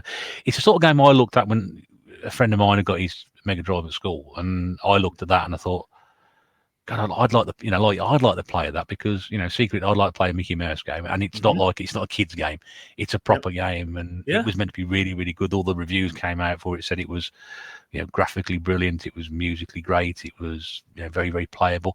I think a few people said it was a little bit on the easy side for hardened gamers, but that's how it is sometimes. But that's the thing. That's the thing. It's easy. It's in hindsight, it's easy to say that now. But whenever you're the age, I can't remember what age it was whenever that game came out or whenever I first played it. But you're not looking for a hard game to play. You're looking to Mm. play a game. Essentially, you're looking there to have fun, enjoy it. And the games now, they should have a different word for some games because they're Mm. just frustration, they're anger, they wind you up. You have to take a break from them. You shouldn't have to Yeah. take a break from a game. You're there to get immersed in entertainment and enjoy it. And for me, it was like one of the first games that just, graphically, and it was just such a pretty beautiful game. And I don't think I even cared how hard or how easy it was. It was just a great game to play. It was. I mean, there were some great Disney games at that time. Aladdin, which I've spoken Yes, about many times before. One of the great platform, Lion King, which was all right. love, Jungle Book, which love wasn't Lion so King. good. And then you got the obviously follow up to Castle. You got the World of Illusion, which Yes, was that's the right. Mickey Mouse Donald Duck team up, and then there was Quackshot as well, which was another Yes, Donald Duck game on its own. Loads of Disney games, and there wasn't a bad game amongst them. I think the only bad one was Fantasia, which yeah. I don't know if you I ever think you there ever might have played that been. one. Wasn't there a Tailspin game as well? I think there There was was a a Tailspin. Tailspin game. You're Yeah. absolutely right. Yeah. I mean, they didn't get DuckTales on the Mega Drive, but that was No. on the Yeah. NES. There were two of Yeah. those games.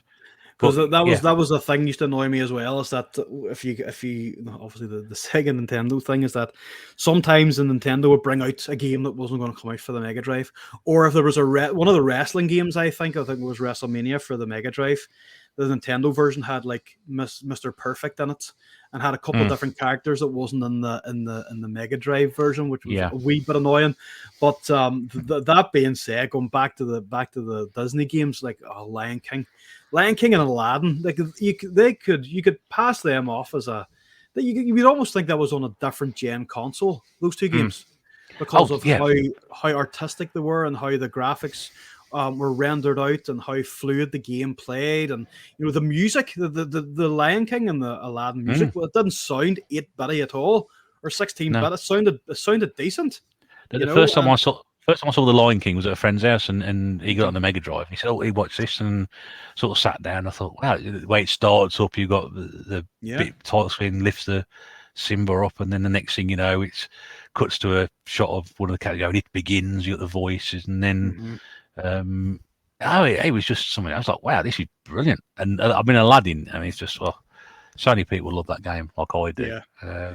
I mean, some people, yeah, but the Mega Drive game and the Super Nintendo game were slightly different. So some people prefer the Super Nintendo version, some prefer the Mega Drive one. But regardless, both those games look absolutely beautiful.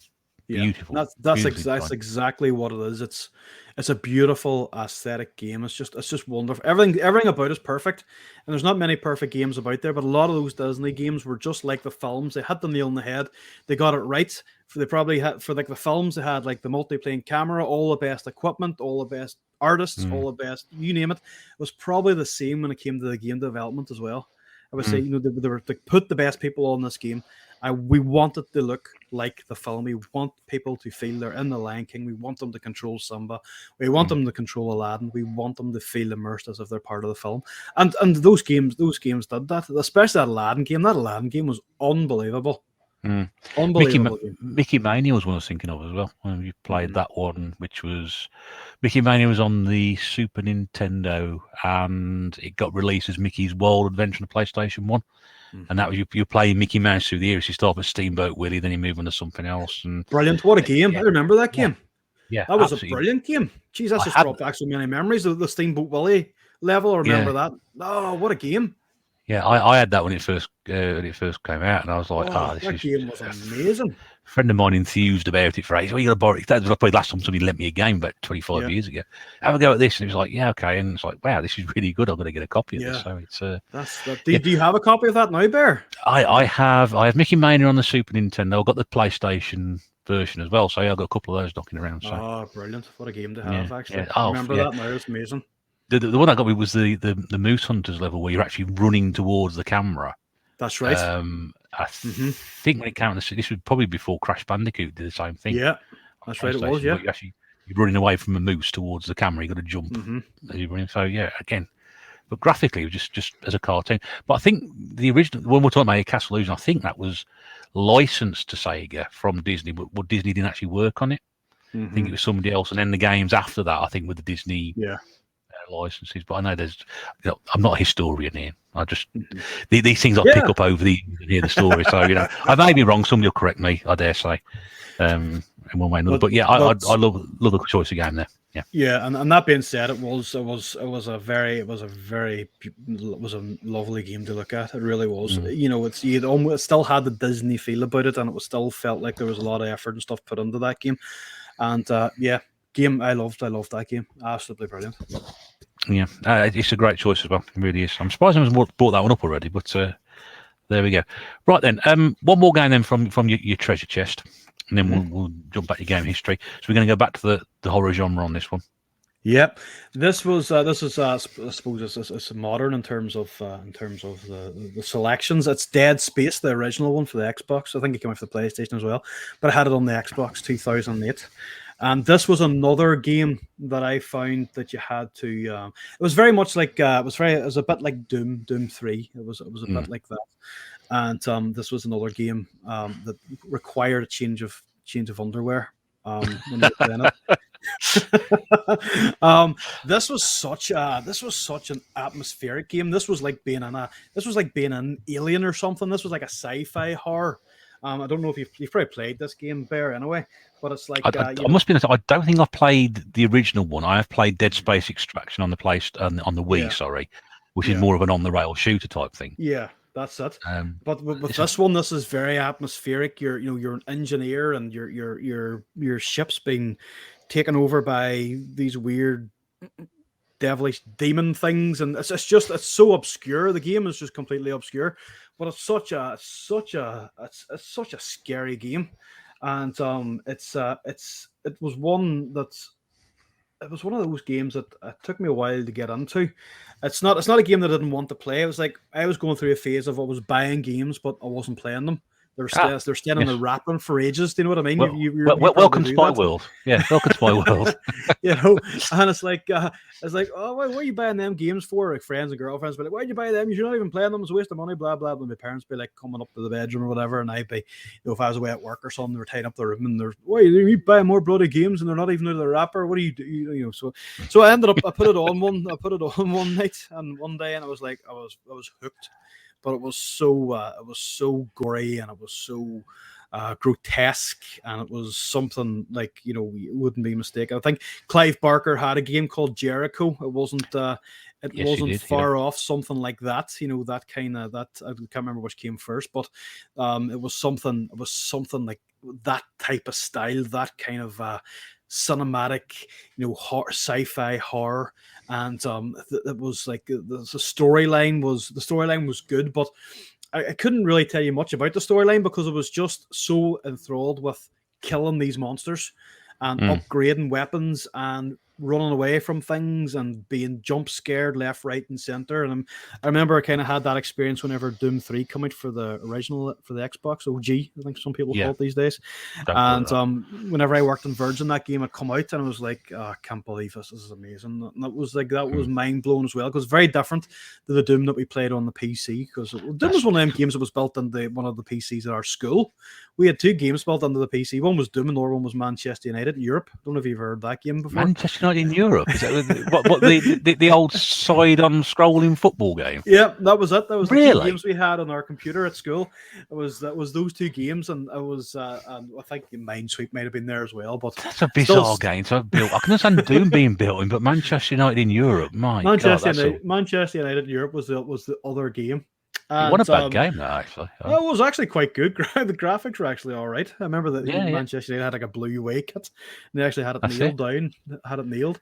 And if you select the substitute, they'd actually warm up. If you had the 1 meg version on the Amiga, because that's where I had it, you press substitute, they'd actually the substitutes actually warm up across the top. I'd never seen that before. It was good. Yeah, so that was the precursor to FIFA and all that good stuff. That's but right. the Dead Space was almost like being, like I keep saying, it's like being in the film, like a horror film. 1 minute's a slow burner, the next minute's action packed. And then I remember kind of getting into that series, and there was a Dead Space animated film. I think it was Dead Space something it was called, but it was all about it was like the prequel to the game, before that all had happened, about all the demonic side of the storyline. No, it was very good. It's a good film. It's a bit like I like all them Resident Evil films, all the sort of they look like the game. Yeah. And there's a good one on Netflix at the minute, Infinite Darkness it's called. It's worth checking out if you haven't seen that. It's a Resident Evil series. I think each episode's about 20 minutes long. But that was the third. That's the third game. Just because it's so gory, disgusting. It's like a film, slow burn. Then next thing it's jump scare, and you're in the middle of it. And it's a good narrative. It's a good beginning, middle, and end for that game. So yeah, that would be the other game that I would take. Yeah, I mean, I've just checked my list. So I actually have got a copy of that on the Xbox and on the 360 and on the PlayStation 3. My PlayStation 3 copy has come without actual box. Man, got a loose disc, I presume because somebody got so scared they shat in the box or something. They couldn't use it again afterwards. It's ended up in the cash converters. I don't know, but yeah, I'm always surprised when people talk about these games. I'm sure I've got a copy of that, and lo and behold, I've got one lurking somewhere in the back. But have you ever played the Dead Space Extraction on the Wii? I can thoroughly recommend that. If you I think I may have played it. I haven't played a lot of Wii games. But it's great because it's designed to set up as a light gun game. Yes. So if you've got the zapper to go with it, or sort of gun attachment, it's really, really good, and it's probably one of the best shooters on the Wii. In all fairness, brilliant. And a lot of people do recommend it. It's gone up in price quite a bit, though. I mean, I got mine for about $5 a few years ago, but I think it's somewhere in the £10 to £15 category at the moment. No, it's going up. It's going up. I have these consoles. I have a Wii sitting up there. I have a DS, a Master System, a PlayStation 1. There's no games for them. I just got the consoles, but no games. That was me trying to start a collection based on the inspiration from your channels and stuff. So slowly but surely, I thought maybe if I got the consoles first, the games will follow. But you're 50% of the way there anyway. You started the right way around. Yeah. I might be able to get my hands on a copy of Castle of Illusion. I think that came from the Master System too, I think, wasn't it? Castle of Illusion on the Master System is one of the easiest games you can get hold of a loose copy. It costs you a couple of quid, if that. And I don't think that the Mega Drive version is that expensive either, to be honest with you. I think you'll probably. I may even have a copy. So I've got some loose Master. I'm now going to send you a copy of that Resident Evil game, which I said I was going to send you months ago. And I still got it. Yes, of course, excellent. Yeah, but I know I have got a copy of Castle Illusion on the Master System, and I'm pretty sure who I was going to send it to has already got it. So I'll check that out and see if I can send that one your way as well, because I'm still going to send that game anyway. But yep, okay. So Dead Space again. I don't think it's a game we've had on here before, which is good. So I think you've actually got 2 out of 3 there we haven't had before anyway. There we go. Yeah, that's always good. I always like that. So let's jump back to some of your gaming, your console you've owned and whatever. We sort of left you at the Game Boy handheld thing. So what happened after that? Well, what happens after that is that we kind of we take a break for a while, and I'm kind of more into things like wrestling and TV shows and going through all this kind of change and that. And then the PlayStation comes out, and that's like Sony are making a games console. This is never going to work. You know, these are the guys that make headphones and car stereos. Why are they making a game? So it was about a year after the PlayStation came out, and my mate had bought one for his brother for Christmas, and us being us, we decided to play it before we wrapped it up. And his brother was into rugby, and they had Jonah Lumu, is that what you call him? Jonah Lumu rugby. And I'm not really fussed, but it was like, holy shit, this is actually pretty damn good. This is the same people that make the speakers and they've got this thing out here. It's unbelievable. It's called the PlayStation. I was like, right, okay, awesome. So that was fine. We played it, and Christmas then, my parents says, like, what do you want for Christmas? You're that age now, you know, we don't really know what to get you or anything. It's like, give me a PlayStation, sure, that's all right, I'll get one of them. So they bought me a PlayStation, and I had a game on it called Siphon Filter, I think it was called. Yes, it was a bit like Splinter Cell or some that type of game, and it was really, really good. And then lo and behold, then that was me hooked on the PlayStation. The Resident Evil games followed, and then Dino Crisis games followed, and I was playing. Had the FIFA games on it because I was a big FIFA fan back then, and I had I had so many games for that as well. What else did I have for Silent Hill? I had all them horror games, and which are all worth a pretty penny now, you know, to be honest with you. Right, but I had some, and then the good old chip came out where you could chip the PlayStation and you could go down the market and buy the games for $5. So everybody used to do that apart from me. Everybody used to do that. So I ended up because I was like kind of working part. It was college or school or something. It was later on. I think it was in college actually, like FE college, and I was working part time in a shop, and I wasn't making that much. Like maybe a week's wages would have went on one game. You can only get paid maybe 30 quid a weekend or whatever it was, and it's not just £10 an hour for 3 hours. You're working bloody 5 to 10 on a Friday night and 8 o'clock to 8 o'clock on a Saturday, and it's like, I'll go and buy a game next week, and then that was your bus money and your lunch money all gone because you're spending on PlayStation games. And then it was chipped, and then I could go down the market and get 3 for a tenner, and it was like, oh my god. And you brought them back and they were working, and some of them were black and white, some of them had no sound, and then there was one game then that I had to buy, and it really was a game changer for me in the PlayStation. That was SmackDown. SmackDown. Yeah. And that was the one that changed it. That was the one that got me back to buying the proper games again, because this was like one of them things. I'm not buying a copied version of that. It's, because you could do the baseball slide, and they all had the proper entrances, and the entrances would be like the full length. It was like, this is unbelievable. This is like watching and being in a wrestling match. Well, it was like it was the original opening titles to the program as well, because when I got it as soon as it came out.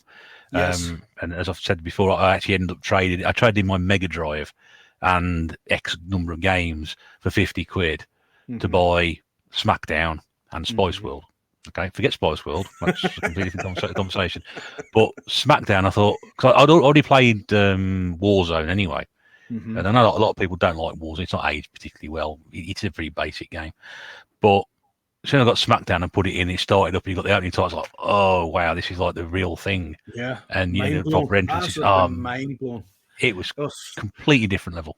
Such a good game. And you know what? In my own opinion, I don't think there's been a wrestling game or a WWE game as good as it since. because them 2K games are so glitchy and they don't half work and they get stuck on levels, and it's like microtransactions now. If you want all the characters, you have to pay for them and buy bundles and all this kind of thing. But for me, the SmackDown games were unbelievable.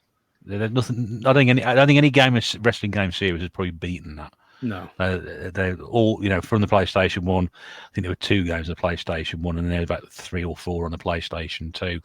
Yeah, and they were just fantastic, because the N64 had No Mercy, or was going to have No Mercy, which is probably the best cartridge-based wrestling game there was. But this was like the PlayStation has to be really proud of this one, because there were a couple of WCW games and they were terrible. So this was like the real sort of pinnacle of wrestling games on the PlayStation 1. This was. And that was it. It was like, we create your own wrestler, and it was unbelievable. It was a really, really good game. And then that was me then hooked on video games then for a long time with the PlayStation. The last time I felt like that is when I had the Mega Drive. Again, I had a massive collection of PlayStation 1 games. And then I had a massive collection of original games that weren't copied. I had like so many bootleg ones, but I was kind of glad that it did have the PlayStation chip, because I could always go to the market and try a game. You go into Game or somewhere like that, or Woolworths, and you look at a game and you go, I don't know if I want to buy this one. It looks good. It's a bit obscure. It's a bit weird. But they go in the market and pay like a couple of quid for it and play it. I remember having the Dukes of Hazzard for the PlayStation. Oh dear, that was such a bad game, but I almost bought the proper version of it too. I bought the proper version. I bought the proper version when it came out, because I was a massive fan of the Dukes of Hazzard, because that was one of my favourite programs growing up. And the only good thing about it is they actually pretty much nailed the opening titles. Yep, the game was like SmackDown. It was like the titles of the program. They got the properly licensed music. It was great.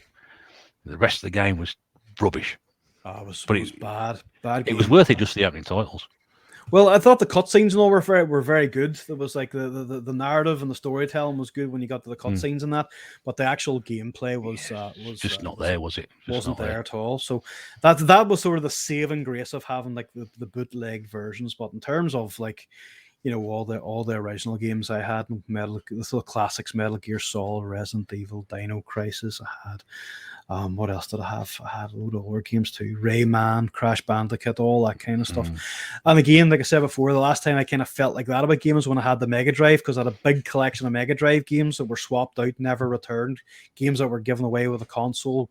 Family members borrowing games, never getting them back. And I was kind of thinking, at this stage now, this there's a lot of money involved in this now, because it's my own money. Whereas before, a lot of the games for Mega Drive were presents or gifts, or I didn't pay for anything, or unless it was birthday money. I would buy a game, but now it's like I'm actually putting my own money into this.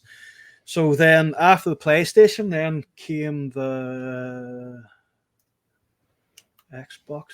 The original Xbox. Was that after the PlayStation? I think I had sold my PlayStation and my games to. I sold my PlayStation anyway and the games to my manager at work. He had bought them all off me. Right. And I remember putting then the money towards an Xbox. And I remember going into Dixon's. We had a Dixon's here, and they had a wrestling game on it. Would that have been Warzone? Would have been on the Xbox? No, it would have been Raw on the Xbox. Raw, that's exactly what it was. And I was like, holy shit, this looks pretty good here. So I invested in an Xbox and bought an Xbox. And to be honest with you, I didn't really like it. I like Halo and stuff was okay, but I felt it was almost like that Sega Nintendo thing. I kind of felt a bit dirty having an Xbox because of the PlayStation before. You know what I mean? So then the PlayStation 2 comes out. The Xbox is very swiftly forgotten about and sold on. And then I've got the PlayStation 2. And at that stage then, that's when we're back into, we've got Resident Evil Code Veronica, Resident Evil 0. We've got, the James Bond games, Nightfire, I think. I think one was called Nightfire. I think it was really good. Nightfire, Everything or Nothing, and there's always one I can't remember. Yeah, really good games. I really enjoyed them, Mm. and had all these like weird like samurai games. I had a game that had, owned a game. You'll probably know the name of it, and it starred the guy from Leon, the French actor. Oh, He Jean was Renault. he was in like a sci-fi game, and part of it was like film. Part of it was like in like Japan, and another part of it was in Paris. Like aliens were attacking, but one minute you're like a samurai, and next minute you're on the side. It was really weird, but I think there was like 2 or 3 games in the series or something, and it I was don't quite remember that good. one. No? And so I had that, and then obviously the Final Fantasy games, so we kind of got into them a wee bit. And Mm. then, I think there's more Metal Gear Solids came out, and then more wrestling games came out, and it was Mm. just PlayStation 2 was mind blowing. Really, like Sony really stepped up the game with that. And then Nintendo come out with the GameCube, and then I swiftly move on to that. So at this stage now, I had the Xbox, the PlayStation 2, and the GameCube all at one time, but the Xbox didn't live very long after the PlayStation arrived. But the GameCube was a present from a girlfriend. And the two first games I had with that was Resident Evil was remastered again, and the graphics on that, oh my god, was a thing of beauty on the GameCube. It really, really was. It was like it just took the game the next level. Just so it was the rendering, the graphics, the chandeliers that weren't just chandeliers this time. They were like these beautiful pieces of artwork. It was such a it was such a luxurious place to be in when you were in the mansion and the Resident Evil. And then the other game that came along with it was WrestleMania 18 with the Rock and Hogan, wasn't it, in the front cover? The Rock and Hogan. Is there somebody else on the front cover? Were they face to face or something? It was like a black and white cover, and The black and white cover. That's the VHS cover you're thinking of. Yeah. All right. But Okay. they were on the front. They were side to side on the front cover Yes. of WrestleMania 18. Pretty sure I think Kurt Angle was on that one as well. I don't know. There was I'm- 2 or 3 of them on the front anyway. Yeah. I'm not too sure. And then I had another one that I got with FIFA 2003. I think we had Roberto Carlos and Edgar Davids in the front of that. It was the first time we got multiple people on the FIFA box for the first time. But WrestleMania could take or leave. It was very stiff and very very, very, very hard to get my head around. But I started collecting games for that, and I had a game. I think it was for the Nintendo GameCube. I think that's the console I had it for, was Enter the Matrix. And you had all that bullet time in the game, and that was mind blowing. I loved that. That was like a really good game. And GameCube collection grew, but I was really just sort of hooked on the Resident Evil games because you could get Resident Evil 0 and stuff, and then the PlayStation had Code Veronica, and there was different versions coming out for different consoles and stuff. And then the PlayStation 2, then the PlayStation 2, then it kind of paved the way then for the PlayStation 3. What came out first, Bear? The 360 or the PlayStation 3? 360 came first. I got the 360. I bought it when I worked in Virgin as well. Was one of the first people to get it on like when pre-order was kind of like the first type of thing to pre-order something. And you were able to use your Virgin points and stuff. They they get money off it and stuff. And then I had discount then we working there. But I remember we moved on to the Xbox then, and it was Call of Duty. Call of Duty was like the demo game in the shop. I can't remember which one it was, but it was one of the World War ones, I think, anyway. And I'm going back to like an army game that I love for the GameCube was Medal of Honor: Rising Sun. It's another game I really very good. It gets a lot of criticism, but I think it's a good entry. I enjoyed it. The whole Vietnam War thing was great. And going back again, there's me saying it wasn't too false in the Xbox. There was another great game for the Xbox, another army game called Full Spectrum Warrior. I'm not too sure if you ever played that. What a game! It's like Afghanistan. What a game that was. And then Xbox 360 come out, and it was the Call of Duty game then that got me hooked. And then not long after that, then the PlayStation 3 came out, and I thought, you know what? This Xbox is very noisy, so I'm going to get rid of the Xbox. So I had one of the first gen ones, and they were so noisy. It sounded like an extractor fan or a helicopter was about to take off in your bedroom. And I bought the PlayStation 3, and I got Resistance with that. Oh, Fall and of Man. Yep. Fall of Man and The Godfather was the two games I got with that.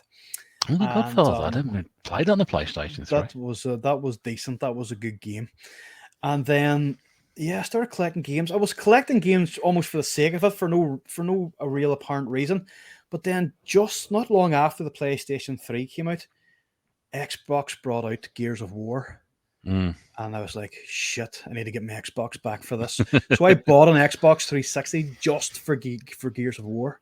Mm. And it was like, this game is absolutely mind-blowing. Bear, I need to pop out for a second. Are you okay with that? I'm fine. You carry on, mate. I shall film till you return. Lovely. I'll not be too long. No, that's okay, mate. Okay. Okay, buddy. All right. Right. Sorry about that, Bear. No, you're back. It's all right. I did my best to fill, but I wasn't able to fill the entire time you were away. I think I did a little bit, so I shall probably just have to chop a bit out of it, though. But, that's fine. Sorry about that, Bear. I couldn't get that. The guy started telling his life story about cycling bikes and stuff. That's all right. I said, did I look like someone who cycles? That's why I'm selling the bloody thing. I bought it during lockdown, Bear, and I was out once. Well, the good thing was I managed to sort of, while you were away, sort of tell that joke about being, go to work bikes and the fact you were sending them because you didn't get to work on them. So I'm happy with that now. I thought, when I first told you that at the start, I thought, oh, Christ, we've lost that one for good now, but there's an opportunity to get it in. You're the resurrected again from a short lifespan. That's it. I did actually say, I said, well, how long will it take to sell a couple of bikes? It's gonna.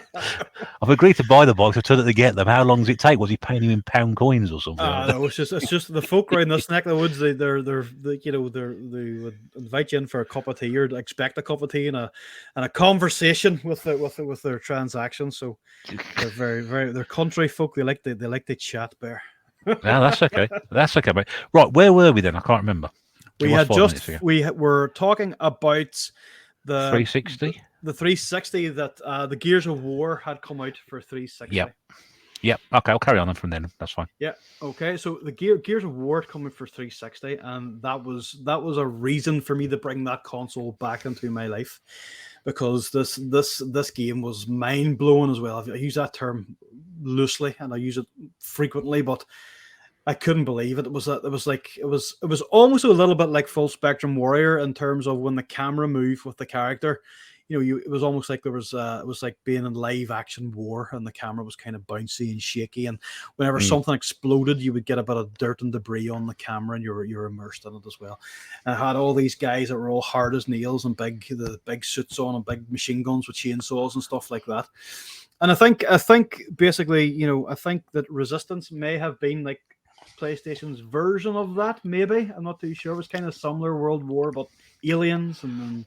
But it was a strange mix up, that one. It was sort of set in the 50s. Was it 50s, 1950s, something like that? Yeah. But with aliens, so it was a bit... I mean, it was very good. Don't get me wrong, it's very good, but it was a bit strange. Yeah, and I couldn't really take to I don't know how many games come out, 2 or 3 or whatever it was, but I couldn't really...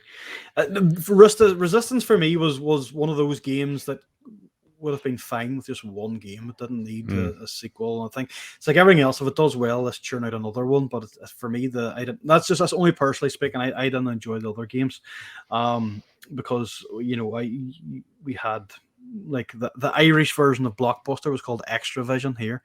It was owned by the same company. It was called Extravision, and you could go and you could rent the games and you could check them out, which wasn't too badly. So I remember renting Mega Drive games.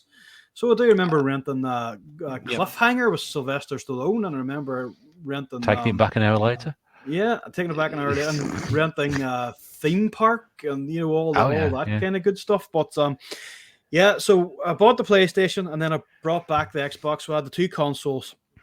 And then, again, I got rid of the Xbox after another little while and held on to the PlayStation, because the PlayStation was built-in memory. You didn't need a memory card or that hard drive thing they stick on the top of the 360. And I was lucky enough with work on the Virgin that they had the demo version of Call of Duty on an actual Xbox console, obviously. Hmm. But then the console was faulty, and I ended up getting the hard drive. They were throwing it out, and I says, "I'll take that hard drive," and I was able to put that on top of the Xbox and stuff. But I just found with the PlayStation 3 was slick. It was black and glossy and shiny, and it was, this was kind of the introduction to apps and stuff. You could watch the BBC iPlayer on it and stuff like that. Yep. And this was like a new thing, and the Xbox couldn't really do this. And I remember the Xbox, or remember there was like the HD DVD and the Blu-ray. There was like that little war went on for like a whole hour. Yeah, was it as long as that? Yeah, yeah, and you could buy the. I remember when I worked in Virgin, people were coming on and buying the HD DVD player that attached to the 360, and they were buying they had like a red band on them, and the Blu-ray had a blue band around the box and stuff, and it was just it didn't go down. The only film I ever remember seeing on it was the Transformers movie. I think that was about the height of it, but there was like literally not much of a difference between that and the Blu-ray. But saying that was like that was a non-starter as far as I was concerned. But I just thought with a PlayStation, you had everything built in, and then you could buy the cool media remote as well, which looked like a proper remote for your TV. And then this thing actually now became an entertainment system where you were able to listen to music. Surf the web was a bit difficult because you were using an analog control pad and all stuff for the search for web addresses. You could buy a keypad to stick on top. That's what we did. That's right. You could buy the keyboard, is right, and then you were watching BBC iPlayer and stuff on. So this was coming this was the start of the home entertainment system being connected to or being housed in one unit, and you could plug your hard drive in and your USB, and you could watch films off of that and stuff like that. So that was the PlayStation 3 then stuck around for a while, and then they had the Xbox up until I think Gears of War 2 or 3, and that's the only games I owned for the Xbox. Whenever I had it, I boxed it away, put it away, and then I would just sort of, when a Gears of War game would come out, I would keep it. But ultimately, then ended up selling. I went through a stage where I was sort of selling a lot of game consoles. I was buying them and selling them, getting rid of them, and all that kind of stuff. But an interesting story how I got the PlayStation 3 was that I'd moved house with my parents, and we moved to a bigger house, and I had a load of DVDs, and I had an Xbox 360 was that one that made the noise I was talking about, and had some games and stuff for it. And do you remember a shop called GameStop? Do you remember those? Did you have them shops in England? We never had one over here. We never had GameStop in England. Well, the crack was there was one of those where we lived, and they were giving you like obscene amounts of store credit. So I remember going in with all my DVDs. Every single one I owned, and I thought, right, listen, I'm moving now to the new house with my parents, and if I buy the PlayStation 3, I can torrent was a thing. I can download the films, and I'll have them all on the hard drive, and all this kind of thing. So I took them all in, and I took them in 3 big gym bags, plus a 360. And I knew the guy that worked there, and he was like, "Oh, listen, I'll give you an extra 20% on this. I don't know what it'll be." So that was all right. Ponied up the next day because it was in the same shopping centre as Virgin where I worked. Went up at lunchtime. And he's like, "Got that stuff done for you now. You've got do you want this in store credit or cash?" And I says, "No, I want it in store credit." So with the Xbox 360, the games and all the films, I got nearly 800 quid in store credit. Oh, wow! So that bought me the PlayStation 3. And that bought me a couple of games. That bought me an extra control pad. It bought me the media remote, and I got a iPod and iPod Mini for my girlfriend at the time for Christmas. And cost me things on DVD. So that's how I ended up with the PlayStation. So we got obscene amounts. Any wonder they shut down. They don't exist anymore. But obscene amount of the store credit was or the cash was like 400 quid. It was like almost doubled. So it wasn't any extra couple of percent on them for me as well, and it was obscene amounts of store credit. And not long after that, actually, the shop was shut down. But it was like but they were doing deals where you could trade a game in for £1 to get a brand new game. So they were doing, if you have this game, so say for example you had Dead Space, and it was only out for a month or two. If you trade in Dead Space, you can buy any game in the top 10 for £1. So again, I was going through that. I was in that. I always had that mentality. Once I finished the game, I'm not going to play it anymore. So I was playing these games and getting through them and going on and buying a new game for £1 and exchanging my old game for no. So was interesting. It was good. It was a good shopping, but I don't know how they survived. It was crazy, like the store credit and stuff. But that's how I ended up with the PlayStation 3, and then lo and behold, then the PlayStation 4 then was a thing, and that's kind of just where it went from then. Bear, I never really deviated to any other consoles or anything from that. I ended up just sticking with PlayStation. I have an Xbox One X, I think it's like the PS4 Pro kind of equivalent, I think. But I had a couple of Xbox Ones, again, very big, very noisy, very cumbersome, didn't really fit under the TV and stuff like that. And that's kind of where I am now. I have a Nintendo Switch. The girls have one, the kids have one, and I have like a Friday the 13th on it and a Ghostbusters game, and that's about the height of it. But for me, it's I'm back on the PlayStation 5 now, and ironically, I'm playing an Xbox game on that, Alan Wake. There's new Alan Wake's been remastered and released. I think that was only out for the I think that was only out for the 360 at the time. That's right, yeah. And that's that, and I'm playing Silent Hill 2 or 3 through the PlayStation Now app, where it's streamed. Yeah, because I've been looking at that because we were discussing me and Mrs. Bear were discussing the merits of getting that in, because we got PlayStation Plus, and then she was looking at it, said, well, we could do PlayStation Now as well. And I thought, well, that could open up a completely new realm for me, because I've learned how to stream on the PlayStation 4. I'd like to do a bit more of that, where I can just sort of sit there and just do a half an hour, 40-minute live stream. But with PlayStation now, thinking, oh yeah, I could do that. And I went through some of the games on there and thinking, yeah, there's some good games on there. It's a good service. I downloaded Forbidden Siren, another horror game, as well, and those games were quite difficult to get, like physical copies, even when they were released, and they were very expensive. But there's a lot of games on there that you may have missed or didn't play at the time. It's probably unlikely for yourself, because you've probably played everything. But anything that you might have went, I wish. I own lots of them. I don't play them. Might be the odd game where you might think, I don't know if I should play that or not. But at least with PlayStation Now, you can give it a shot, and it's not very much money to do it, So then that brings me now to the PlayStation 5. I got a PlayStation 5. It's something, I don't know. I just can't seem to outgrow video game consoles for whatever reason. I'll probably buy a PlayStation 6 when it comes out. It's just one of them things.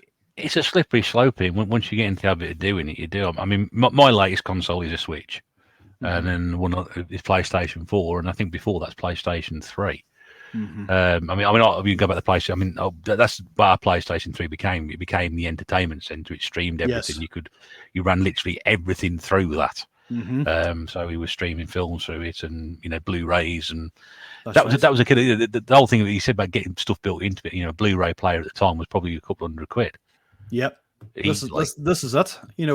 By the time you got your PlayStation 3 and you had everything built in, by the time you done the same with your Xbox, you were in the silly money then, and it wasn't like, for me, the PlayStation 3 was a superior console. Aesthetically, it looked great. It sounded great. There's hardly any noise from it.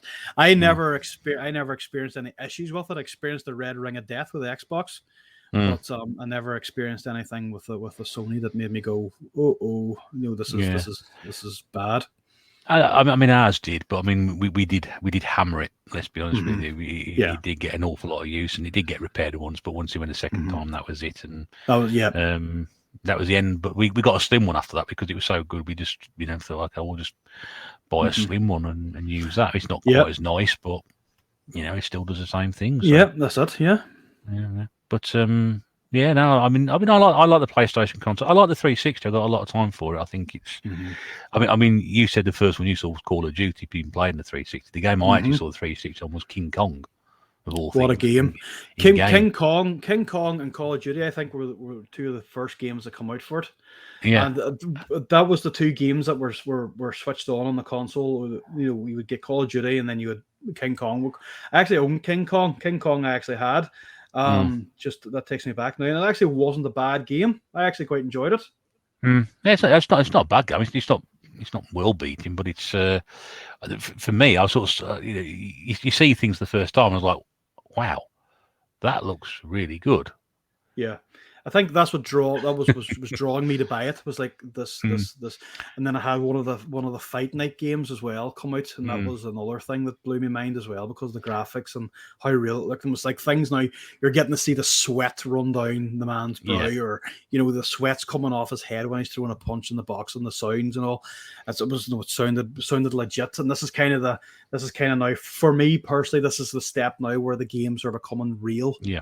They're almost like simulators as opposed to games. This is a boxing simulator, so you train to be a boxer. There's, you have to do. It's not just going and boxing. You have to do the training as well, the skipping and the hit the square or hit the blue and the red button at the same time and stuff like that. And that was kind of a bit meh for me.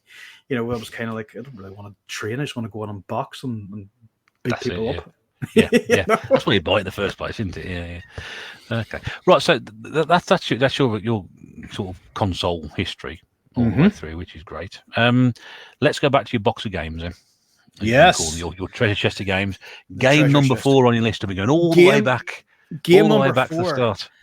Game number 4. We are going back to the start. We're going back to the where it all began with the Spectrum ZX, and it was Fantasy World Dizzy.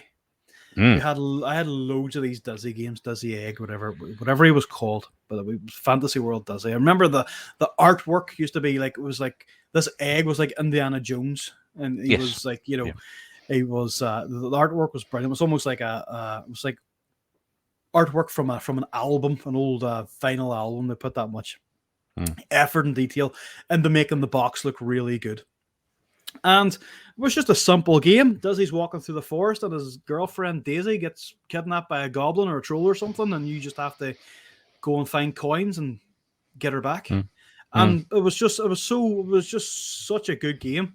And it was it wasn't the best looking game, obviously, because it's on a Spectrum, but it played well. It was, again, it was the whole QAOP spacebar type thing again, or the cursors on the keyboard, and you were flying away. And it was those games were all really good for getting into gaming. Those were for me, in my opinion, those were the sort of, people would maybe argue, I don't know, Donkey Kong and things like that, but for me, Dizzy was a big part of my gaming experience, because like the Dizzy games they weren't rare. There was a new Dizzy game every 3 weeks or something. It seemed like it, didn't it? I mean, they were always in the charts. They were always selling bucket loads of copies, no matter what system it was on.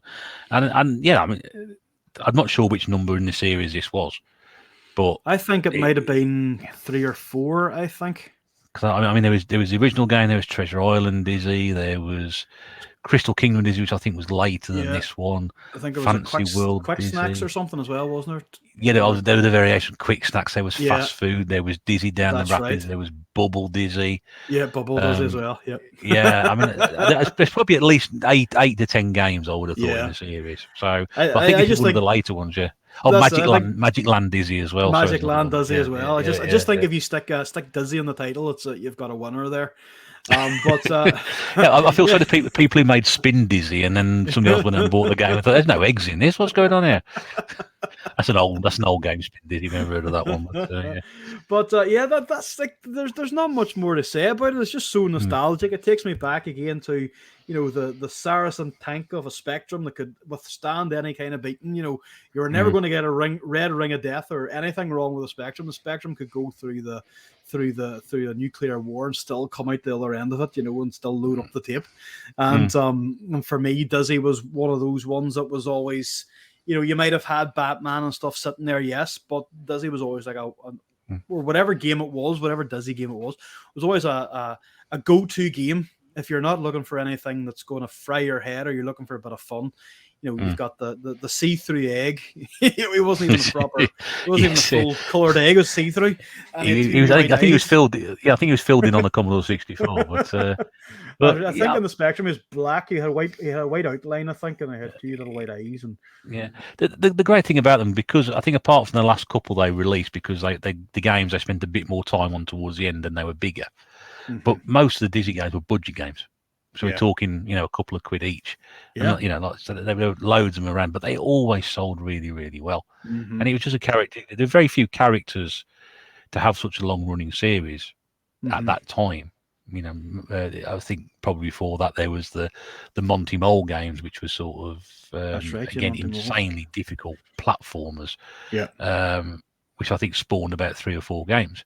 But Dizzy is probably one of the more successful franchises of that 8-bit era. And they are brutal games as well, because one hit deaths. You can go around collecting. I think Treasure Island Dizzy is one of those. You can collect 30 coins in that, but I mean, death lurks around every corner, literally. You make one mistake and that's it. You got to start all over again, because there's no infinitive lives, there's no number of lives. It's one life, one hit death, done. Well, this is it. People have to understand too that at a time whenever these games were first out and about, and like you said, there's no saving points. It's like you go back to the start and you have to just grind it all through again. You don't put on a cheat code. You don't do an up, down, left, right. You don't do anything like that. It's like when you're dead, you have to go back to the start and grind this game all over again. And there's something nice about that too. But yes, maybe not in modern games because like they're too complex and stuff. But there's something nice about like beating your score or getting further than what you did before. There's like a sense of achievement in that. It's I know like Xbox will have achievements and stuff. Oh, you done 100% of the game, whatever. But try doing Dizzy on 100%. On one run, or try doing that was it Morris was it Minor, as we call it, Manic Miner. Manic Miner. Try doing that on a first run. You couldn't. These games were very challenging. They were very complex, and you had to think about your next move. Although it didn't come across like that, or even if you look at it now, but it was like if I one wrong move here, I'm on my last life, and I'm way back to the start. I don't want to do that. But yeah, you're quite right. And also with the Dizzy games, well, when you've got to pick coins up. The art of mapping games as well. We've talked about this before previously to people who remember these sort of things. To know where you're going, it's a memory test to remember where it is. I need to go down there to get that.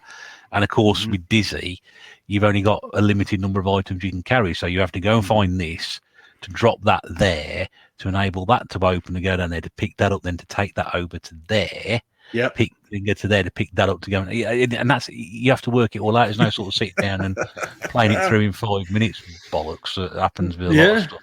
You have no satchel or a box that you can upgrade and carry more items in. You were just stuck with what you had, and you had to go and leave it in X, Y, and Z, and come back and move it to this point and take it back to here and give it to her and give it to him. It's crazy. Yeah, it's just like people who complained about the Breath of the Wild where your weapons break. Because when I first played that and my sword broke or whatever, I thought, oh, that's unusual. That's different. That's a bit of a challenge. But people complain about it. Oh, my sword's broken. It's terrible. I don't like that idea at all. It's part of the game. It's challenge. Don't, use your weapon wisely. It's the same thing happening in real life. You're going to hit somebody with a sword. Okay, years ago, people hit these with their swords.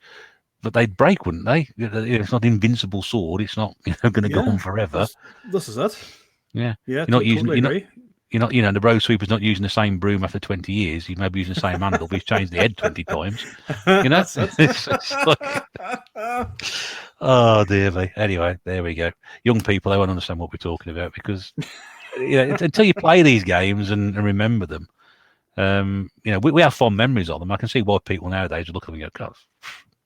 But that's what it was. If you're grown up, you grow up with games and you're learning from a different perspective that you're now used to having a game with multiple lives. I mean, I was playing Spider-Man on the PlayStation 4 the other day, and there was that relief that if I die now, which was happening quite a lot, I'll start again from the same point. Whereas if I'm playing Dizzy and I die, I'm going to go all the way back to the very start, which could have been half an hour ago, 3 hours ago. I'll start all over again. No, it's like as I'm saying, it's like Squid Games. If you die in Dizzy in real life, or if you die in Dizzy in the game, you're going to die in real life because you're going to go mad if you have to go back 2 hours ago, back to the start of that game, and it's people like new gamers and new generation of gamers and stuff is like, yeah, it's okay. I'll just, like you said, I'm only 5 minutes back there, I'll be fine. Whereas it was important, them 3 lives were important, and getting an extra life was like getting £1 million, but when you're playing dizzying games like that. It's like it's playing Sonic for the first time. There's checkpoints in Sonic, which is great because if you die, you go back to the checkpoint. Yeah. Before that, there was nothing like that at all. And checkpoints only used to exist in racing games. When you used to have to hit a checkpoint to get the time extension. Yeah, to get the more time. That's right. Yeah. Which leads us quite nicely onto your next game, actually. We've dizzied ourselves out that one. So the next game on your list is going back to your Mega Drive. Now this is interesting. I've got this one myself, so I'm interested to know why this one's on your list. Yep. So the next one on the list, then, coming to the island, is Road Rash 2. This was the first game that I had seen or I'd played on the Mega Drive. Earlier on, I said about my cousins ponying up to my granny's house with the Mega Drive, and this is the game that they had. This was the game that was the deal breaker for me. This is the one that made me want to get a Mega Drive. This was the first type of violent game that I'd ever played. If you're not familiar with Road Rash or Road Rash 2 or that series, it's basically you're a motorcyclist in a race, and you've got access to weapons, and you can punch and you can kick, and the point of the game is just to hurt your opponent, get them off a motorbike, and go off and win the race.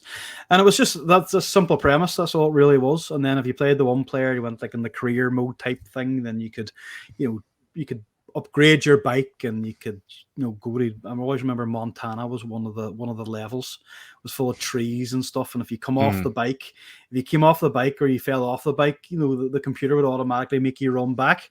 But if you pushed up on your control pad, you could run away from the bike, and you could end up. We always had to try and run to the finish line. And even if you ran to the finish line, you wouldn't.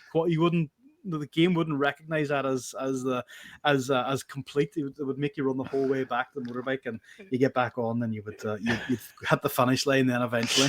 But it was such a violent game. There were no blood or anything, but it was like you would never normally see, unless you were watching Mad Max or something like that. You would never see people on motorbikes fighting each other. No, you're right. And this was mind blowing. So this was the game that kind of sealed the deal for me, and this is why I wanted the Mega Drive to begin with. It was a violent game. It was colorful. It was vibrant. It was motorsports. It was motorbikes. It was all this cool stuff, all kind of rolled into one entity. And there wasn't a great deal to it. It was just a game that's a lot of games these days don't actually contribute to people having fun. It was a fun game, and there was something nice about playing a 2-player on it. There's maybe 4 or 5 of you or 6 of you gathered around the TV waiting for your turn to play, and you'd be watching watching the track and analyzing the track and working out where you keep coming off or when they slow down, and where's the best place to attack your opponent, or what's the best weapon. I always remember the chain. Used to swing a chain around. You always used to love having the chain because you could do so much damage with that. The chain was brilliant, and it was like, what color motorbike am I going to be? And remember, there was a yellow guy, and he was so fast, and then it was just and I never got bored of it. It was a great game with friends, more so than playing by yourself. But again, this goes back to who goes to someone's house now to play PlayStation, or sit around half a dozen of you just enjoying a video game and taking turns and doing level about or doing life about. No one does it now. You're right. And that's such a social element of video games that's actually lost. It's a bit like watching TV now. It's very rare that people sit together as a family or sit together and watch a TV program. Because even if you are watching a TV program together and there's ad breaks, a lot of people go shit onto their phones then in between times, and you're so a lot of that stuff done. We were always told whenever we were younger, stop playing them video games and get away from that TV. You make your eyes square or whatever. But like looking back, it was actually quite a social event. It was actually quite a social thing to do, and this is what I loved about growing up with video games and Sega and Game Boy and all that there. Like Game Boy, yes, was handheld, but maybe 2 or 3 of you would get together and play Tetris, even though you weren't connected. Right, this you get the highest score. Or you play some other game and see who would win first or whatever it was. And then you go to school and there's maybe half a dozen of you in the playground with a Game Boy, and again, going back to swapping games and stuff like that, and sometimes you swap the game, you might never ever see it again. There's always that risk as well. But it was like it was a great thing. It really, really was. And for me, it's not just about the game and the graphics and all. It was about the social element and making. It was a great way to make friends. You're swapping games with people you didn't know, or maybe from different schools, or some guy that lived up some other boy your age that lived up the street, or girl lived up the street, that you seen all the time, but you didn't know them. But someone told you they had a Mega Drive and they had this game, and you're like, right, I'm gonna chance my arm here and swap a game. The next thing, you become friends and you're swapping more games. So like people could argue, oh, you do that online, but that's online. That's not face to face. That's not interacting with people. It's not the same thing. And I think that was a massive thing for me growing up, and that was part of the reason I love the video game scene so much. It was because it was, yes, you got excited when a game came out. Sort of back in the day, you couldn't pre-order a game. It was like when the game come out, you would go to the shop and buy it, and then it moved on to things like you had to go to the shop at 12 o'clock at night and wait for it. That's now, right. Now you can just pre-order it. So a lot of all that good stuff's gone now.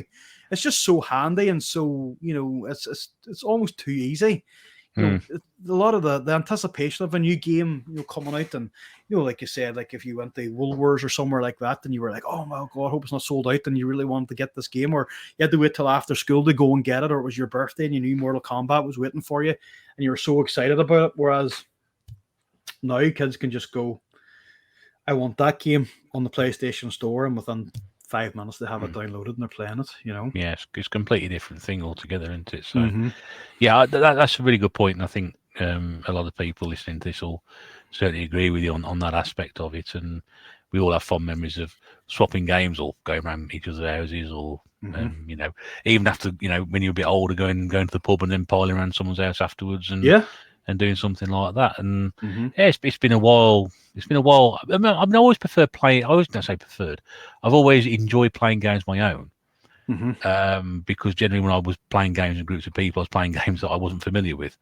Yeah. So I was sort of there as somebody who just brought along to be an easy person to beat, really, which is fair enough. But it's nice to be involved in that social aspect of it. But for me, I've always enjoyed more playing on my own. But having played more online with a couple of people now over headsets, I think it'd be a lot of fun if we actually sat down and played this in the same room together with each other. There would be a lot more to it than that. So I do agree with what you said there. And about Road Rash 2 as well. I mean, it's a great game. It really is. Also, I think I don't think you mentioned you can actually knock policemen off the bikes as well. That's right. Yes, that's right. The police would come after you. You could get. Was it busted or was it? They catch you and bust you, but they can chase you, and if they got close enough, or you just going past with them, you can just flick a cheeky wrist, punch out, or kick them, or whack them with a chain or the stick or whatever it was, and just then they'd either knock off the bike or they come after you, and it was a race to finish. But it was a very controversial game at the time, but it was good fun. It was really good fun. It really was, and again, that's I think EA made that game, Electronic Arts. They did. And again, they've kind of not lost their way. I'm not saying that, but there's nothing like that now. Imagine a remastered version of Road Rash for the PlayStation 4. It would be absolutely brilliant, because there was another game come out that was very similar to that. I think EA made it as well. It was called Sketching. Was that the rollerblading one? Yes, yeah. And you could grab on the back of the car and you could punch the people rollerblading with you and stuff. And that was very similar, because it was Road Rash except on rollerblades, and I thought that was very edgy, and it was very good. I quite enjoyed that one. I never owned it. I always got a lend of it, but the guy never had the box. I always had the cartridge just, and it was one of those. I don't think it was very, very popular or well known, but I remember having a copy, or having a lend of that for a while, and I thought this is like the modern Road Rash, because like skateboarding and rollerblading all was like a big thing then, that time in the 90s and stuff. But yeah, there's so many games that you'd love to see remastered or come back out again and stuff like that. And there's when we get to the last game there's a few honorable mentions and stuff that didn't make it on the list. But that for me, that's another one that's a bit like Dizzy, and it's a bit like Castle of Illusion. It's one takes me back back, makes me smile when I think about it, because it reminds me of my cousins coming to my granny's house, and we would all get together and we would pony up around the TV and we would just sit and argue, and Smile go, no, I'm getting 2 goes because I'm older than you, and that doesn't count because the policeman arrested me or whatever. No, you're having all these arguments and all these debates, and it was just like, hours and hours and hours would pass, and it was like, the man, they would say, right, we're going home now, and I'd be like, oh, let them stay for another 10 minutes, and then you'd play one more game of Road Rash or Sonic or whatever it was, and that's what it that's what it does to me. It just reminds me of all that kind of stuff. Let me see. You still there, Bear? Can you hear me? Yeah, I can hear you. I've lost your picture. No, that's all right. The camera, the battery in the camera is dead there. Right. Sorry about that. Technical fault. That's my fault. That's the ghost has shut the camera down. But that's why those games are so important. Yes, you take them to a desert island, you fire them on, have a good old time, but they transport you somewhere else. And that's what I love about them. So that's why Road Rash is a very important game to me. They're all important. A lot of the modern games, like not really Dead Space, it's modernish, but Resident Evil and stuff like that, they take me back somewhere. That Resident Evil takes me back to when my mate got it for his birthday. We were sitting shit scared to play it, and it was so fun. It was great fun. Castle Illusion, again, being a big Disney fan, and how well that film or that game looked. That reminded me. Then we got on to talking about Aladdin and Lion King and stuff like that. And Dead Space was just an eccentric, atmospheric game. No real other reason for it. There's nothing really there that jogs any memories or takes me anywhere. It was just a bloody good game that I enjoy playing. And then Disney takes me back then to the ZX days, whenever we were talking about, when I first come across the Spectrum. My dad had it, and he was playing Risk and stuff like that on it. And it was like the first introduction to using the keyboard to control characters and stuff. And then Road Rash then was the one that took me back to my cousins and my grannies and stuff like that. And, dinner at my granny's house, and then sitting, drinking Soda Stream and stuff like that, and playing the Mega Drive. So like a lot of them, if I'm on the desert island, I'm on myself, on the island, at least then with these games, they can transport me back to a time that was a lot different than what it is now. A lot of people have the memories to go with them as well. Some people take them because they're memorable games. Some people take them because they're favourite games. It's how you go, and it's the memories you associate with them. And I think we've all got games like that in our collection, or we played and think that'll take me back to a time which is more memorable. The game doesn't necessarily be good if it's a memory that you attach to it, which is the main thing, and that's what it is. So, okay then, Ian, let's talk about the last game in your box then. Because so this is back to the horror genre. Yes, we started off with a horror, and we're going to end off with a horror here. And this is a game that I absolutely love. I actually adore this game. I adore most of the games in the series, and that's Silent Hill 2. And it was PlayStation 2, isn't it? Yeah, for the PlayStation 2, and it was just mind blowing. It was such a beautiful game. The soundtrack was amazing. Atmosphere was beautiful. The horror was great. Whenever the town was about to transform, or your location, you got the big air raid siren would come on, and you knew then something was going to happen, and the transformation from like the earthly place to the hellish place would take place, and you had Pyramid Head going around with the big sword and stuff chasing after. It was just such a great game. And the narrative and the storyline, the plot, when they did go off and make a film, which wasn't too bad. Sean Bean was on it. Yeah, I've seen that one as well. But that's another one I've got to add to my list. You can add that to your list. That's actually not a bad adaptation of a video game horror film. But there aren't many of them. No, there's not. There's not. And don't get me started on the new Resident Evil trailer. I thought it was a fan-made thing. I was so disappointed with that. But Silent Hill, that whole franchise, but especially that second game for the PlayStation, again, it was a bit like Castle of Illusion on the Mega Drive and them Disney games. For Silent Hill, kind of reminded me of just how much the game pushed the boundaries of the console. That you were getting the graphics were being pushed. It wasn't very glitchy at times. Everything was smooth, and again, the story was good, the narration was good, horror was brilliant. You know, this you could have easily have been transported into a film playing this game, and I find that with a lot of games in the series, and a lot of them games are very, very expensive to buy even now. I think they go for silly money. I think They like do. maybe They're insanely expensive. they're very, very expensive. And I remember, you know, having these games as well and then trading them in or swapping them or selling them on or whatever it was. And that's my biggest regret is getting rid of the Resident Evil games and getting rid of the Silent Hill games, because I've got the PlayStation 1 and I'm going to get a PS2. It's on its way. And those are the games that I want to, even if I own 3 games, if it's Resident Evil 2 and Silent Hill for the PlayStation 1, I'd be happy enough. If I owned maybe 1 game or 2 games for the PlayStation 2, Silent Hill 2 being a couple of rest, I would be happy enough. I don't need walls and shelves full of games. Just those ones that you know I would make time to play for, because I do get into habits. That's very, very yeah. What's we're looking at, it's a very, very strange a way to approach game collecting. Yeah. So, compared to some of us, yes.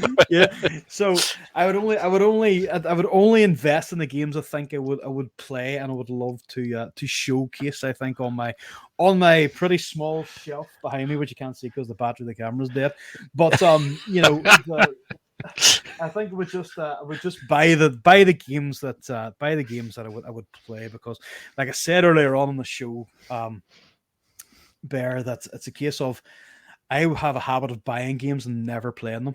I have all the Resident Evil games for the Xbox, and I think 90% of them are still in their wrappers. But I've played them for other consoles and stuff. I just don't have the heart to remove them from the packaging. But it's a strange one. But for me, Silent Hill, and if you're stuck on a desert island, you know this game doesn't. Well, it takes me back to have some good memories of it. The memories of this game is just remembering how amazing and awesome it was whenever I first played it. And again, you know, it was good for the jump scares and stuff. But again, it's a game that would keep you relatively busy on a desert island, you know, and pass the time away. Yeah, it'd keep me awake, that's for sure. For all the wrong reasons, but I always said to people, sure these are the sort of games you want to take to a desert island when you're on your own, you know, and there's nobody else around and you're not quite sure what's lurking behind you. But no, a lot of people seem to take them, you know. Well, as the man said, Bear, it's the living you have to watch out for, you know. Yes. Oh dear, but I mean, I must be honest. I don't think I've ever played, apart from the demo on the PlayStation 1. I don't think I've actually ever played a Silent Hill game. Well, if you invest in the PlayStation now, you can play Silent Hill. There's one of them up there to stream. You can play them. Oh right, okay. Well, that's probably a good reason to get it then and give it. You know, if you went and bought that game, it's like £50-60 anyway. So, I'm not going to be buying that game. No, for a couple of pound a month, you can give it a go. You know. Yeah, that's more my sort of budget really. So I may give that one a go. But yeah, I mean, it's a lot of people do like the Silent Hill games and have got very fond memories of them. Was there they do the HD remake or a HD?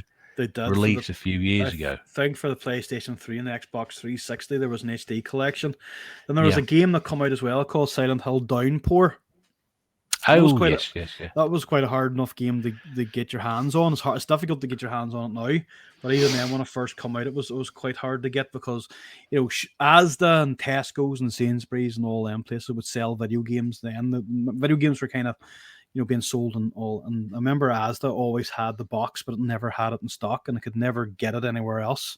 And I don't think I actually owned that version of that copy of that game. But it's like we said, that Silent Hill collection is very, very lucrative and very expensive.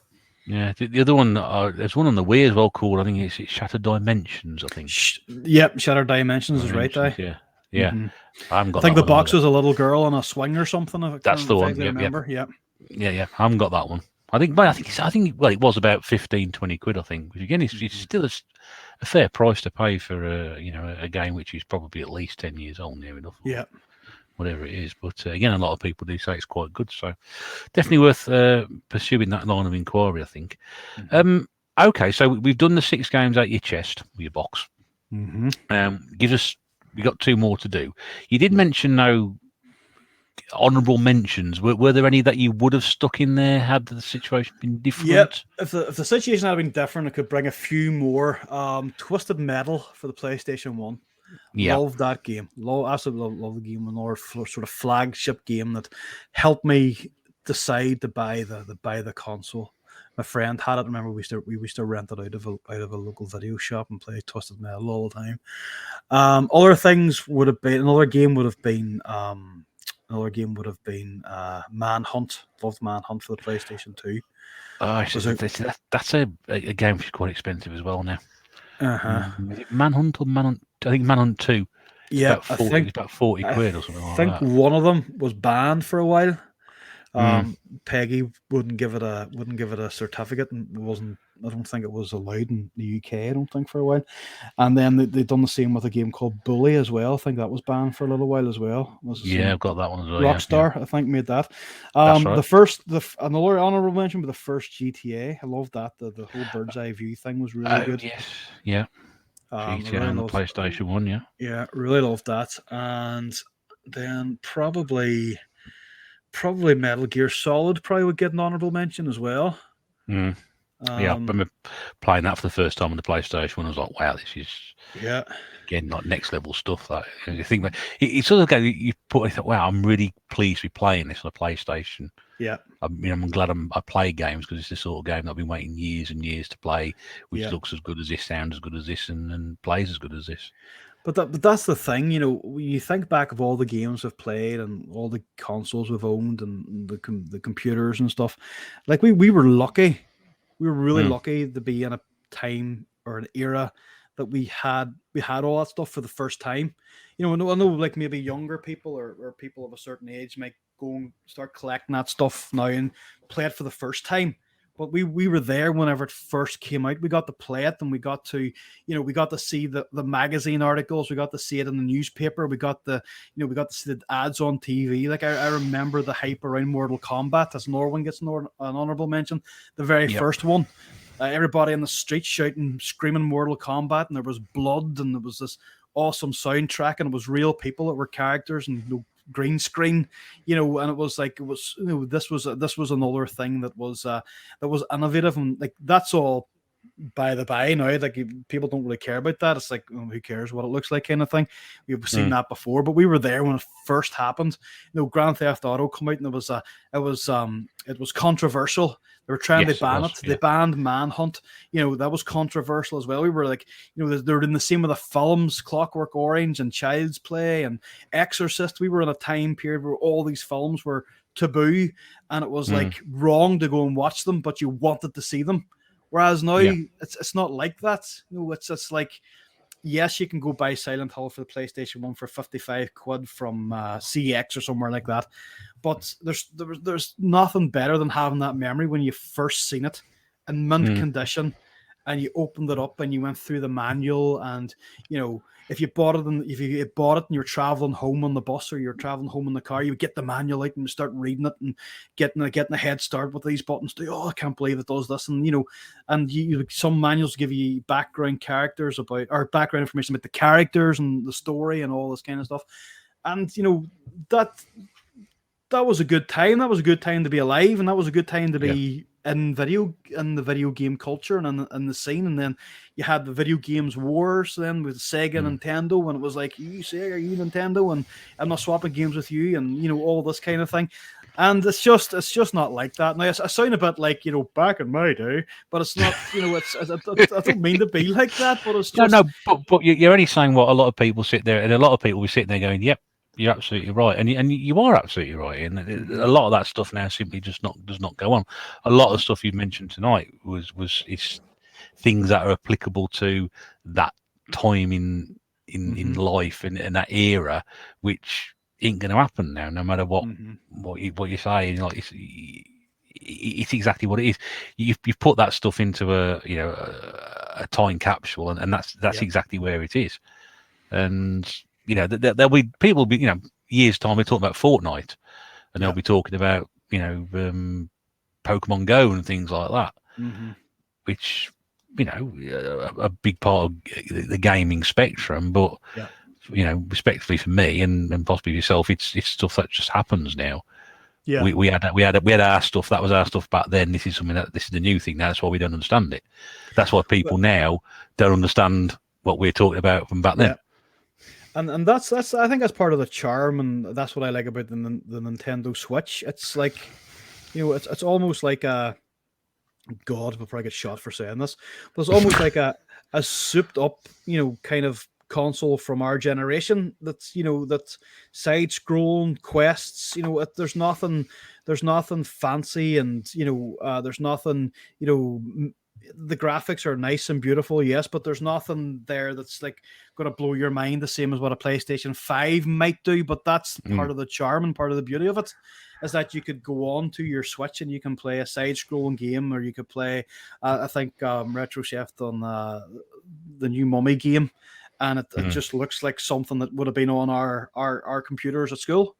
And that's what I love about the charm of the Nintendo Switch and a lot of those Nintendo games, is that it doesn't have to be all singing, all dancing. It is aesthetically pleasing. It's got a good storyline and it plays well. And that's what I loved about my Master System games, my Mega Drive games, my PlayStation 1 games, PlayStation 2, PlayStation 3. Then was kind of getting into the element of, things were starting to become a bit more real, and we weren't just pretending to be in space anymore. We were actually there, and that's kind of how it felt. Whereas there's Switch games there that you can fire on and you can just sit down and have a jolly good old time, not have to care about it or think about it or give too much thought to it, in the sense that you're not going to get you're not going to get frustrated, or it doesn't have to have this amount of teraflops and all. You know what I mean? That's what For me, like I don't really see, like, this is just me being naive, probably. Like, yes, there's a wee bit of difference between a PlayStation 4 and a PlayStation 5, but I don't know if you watch Rich from Review Tech USA or any of them guys that know about their teraflops and know about this and know about that. To me, that's just all gibberish, but that's maybe just part of like who I am, my age now. Whereas I think I would agree. Whereas when you were moving from 18-bit to 16-bit, 16 to 32 up to 64, that was mind-blowing. You could see a significant change in that. You could see a change from your Spectrum to your first console, which was maybe your Master System or your NES, and how it was played and control pads and stuff like that. And you went from your Master System to your Mega Drive or your Super Nintendo to your game or Nintendo 64. It was like you could see this. There was a significant difference in terms of how these games look. And if you got a new Mario game or a new Sonic game, or you got a new Metal Gear Solid game or whatever it may be, there was a massive difference in how the game looked. Whereas as now, like, I don't know if Alan Wake would probably looks the same in the PlayStation 4 does in the PlayStation 5, and it's not really. There's not a lot of difference. There's not a lot of difference, and you've got the simplicity and the innocence of the Switch, which is just takes you back to Game Boys and how it was, all that kind of stuff, No, again, I like so many things you said tonight. I completely agree with you about that, and that is one of my sort of concerns or bugbears about the current gen is they don't look an awful lot different to the previous generation. Whereas one of the questions asked you right the difference in the beginning was what was the difference for you between going from a Spectrum to a Master System to a Mega Drive so quickly, and as you said, it was just like a space of time it just sort of shot up, and you've got these fantastic graphics. You could see the difference between the systems. And that's it. It was like what I was saying when I got the GameCube and had Resident Evil, like for that, and seeing like the upscale and the graphics and how it was remastered and stuff, like it was jaw dropping. That was like a proper remastered game that did look different, and it did look like it had grown up and it had moved with the times. Where it's easy now to stick remastered on. I think Death Stranding has a different variation for the PlayStation 5, which is a game I couldn't get into anyway. But again, it's easy to stick on remastered or remastered for the PlayStation 5 and stick it out for 60, 70 quid, and you've got the same game, except you can see more of Norman Reedus's head or something. Do you know what I mean? Yeah. It's like a different colour of red contained in this version. Yeah, it's not a selling point for me. No. And neither's Norman Reedus, to be honest with you, but there we go. Right, so we're nearly at the end then of your journey, mate, and we've got the two we tack on the end. We'll get to your hated game very shortly. But this is the one we always say. We say second chance game, or something you want to play a bit more of. You never got a hang of it originally. You got to a certain point, you can never get on with it. Whatever. You've gone for a slightly blanket approach on both of these, haven't you? At the end, so I have my sort of go-to, or not my go-to, my second chance game. It's more of a second chance genre, I suppose, and it's one that's, without excuse the pun, it's one I won't let beat me, but it does it does every time, and that's pretty much any beat 'em up game. That's Street Fighter, Mortal Kombat, the Marvel versus Capcom, you name it. It's like, I will play it for a little while. I will get so frustrated with it that I will get angry, lose the head, and switch it off because it's beating me. I cannot beat the game.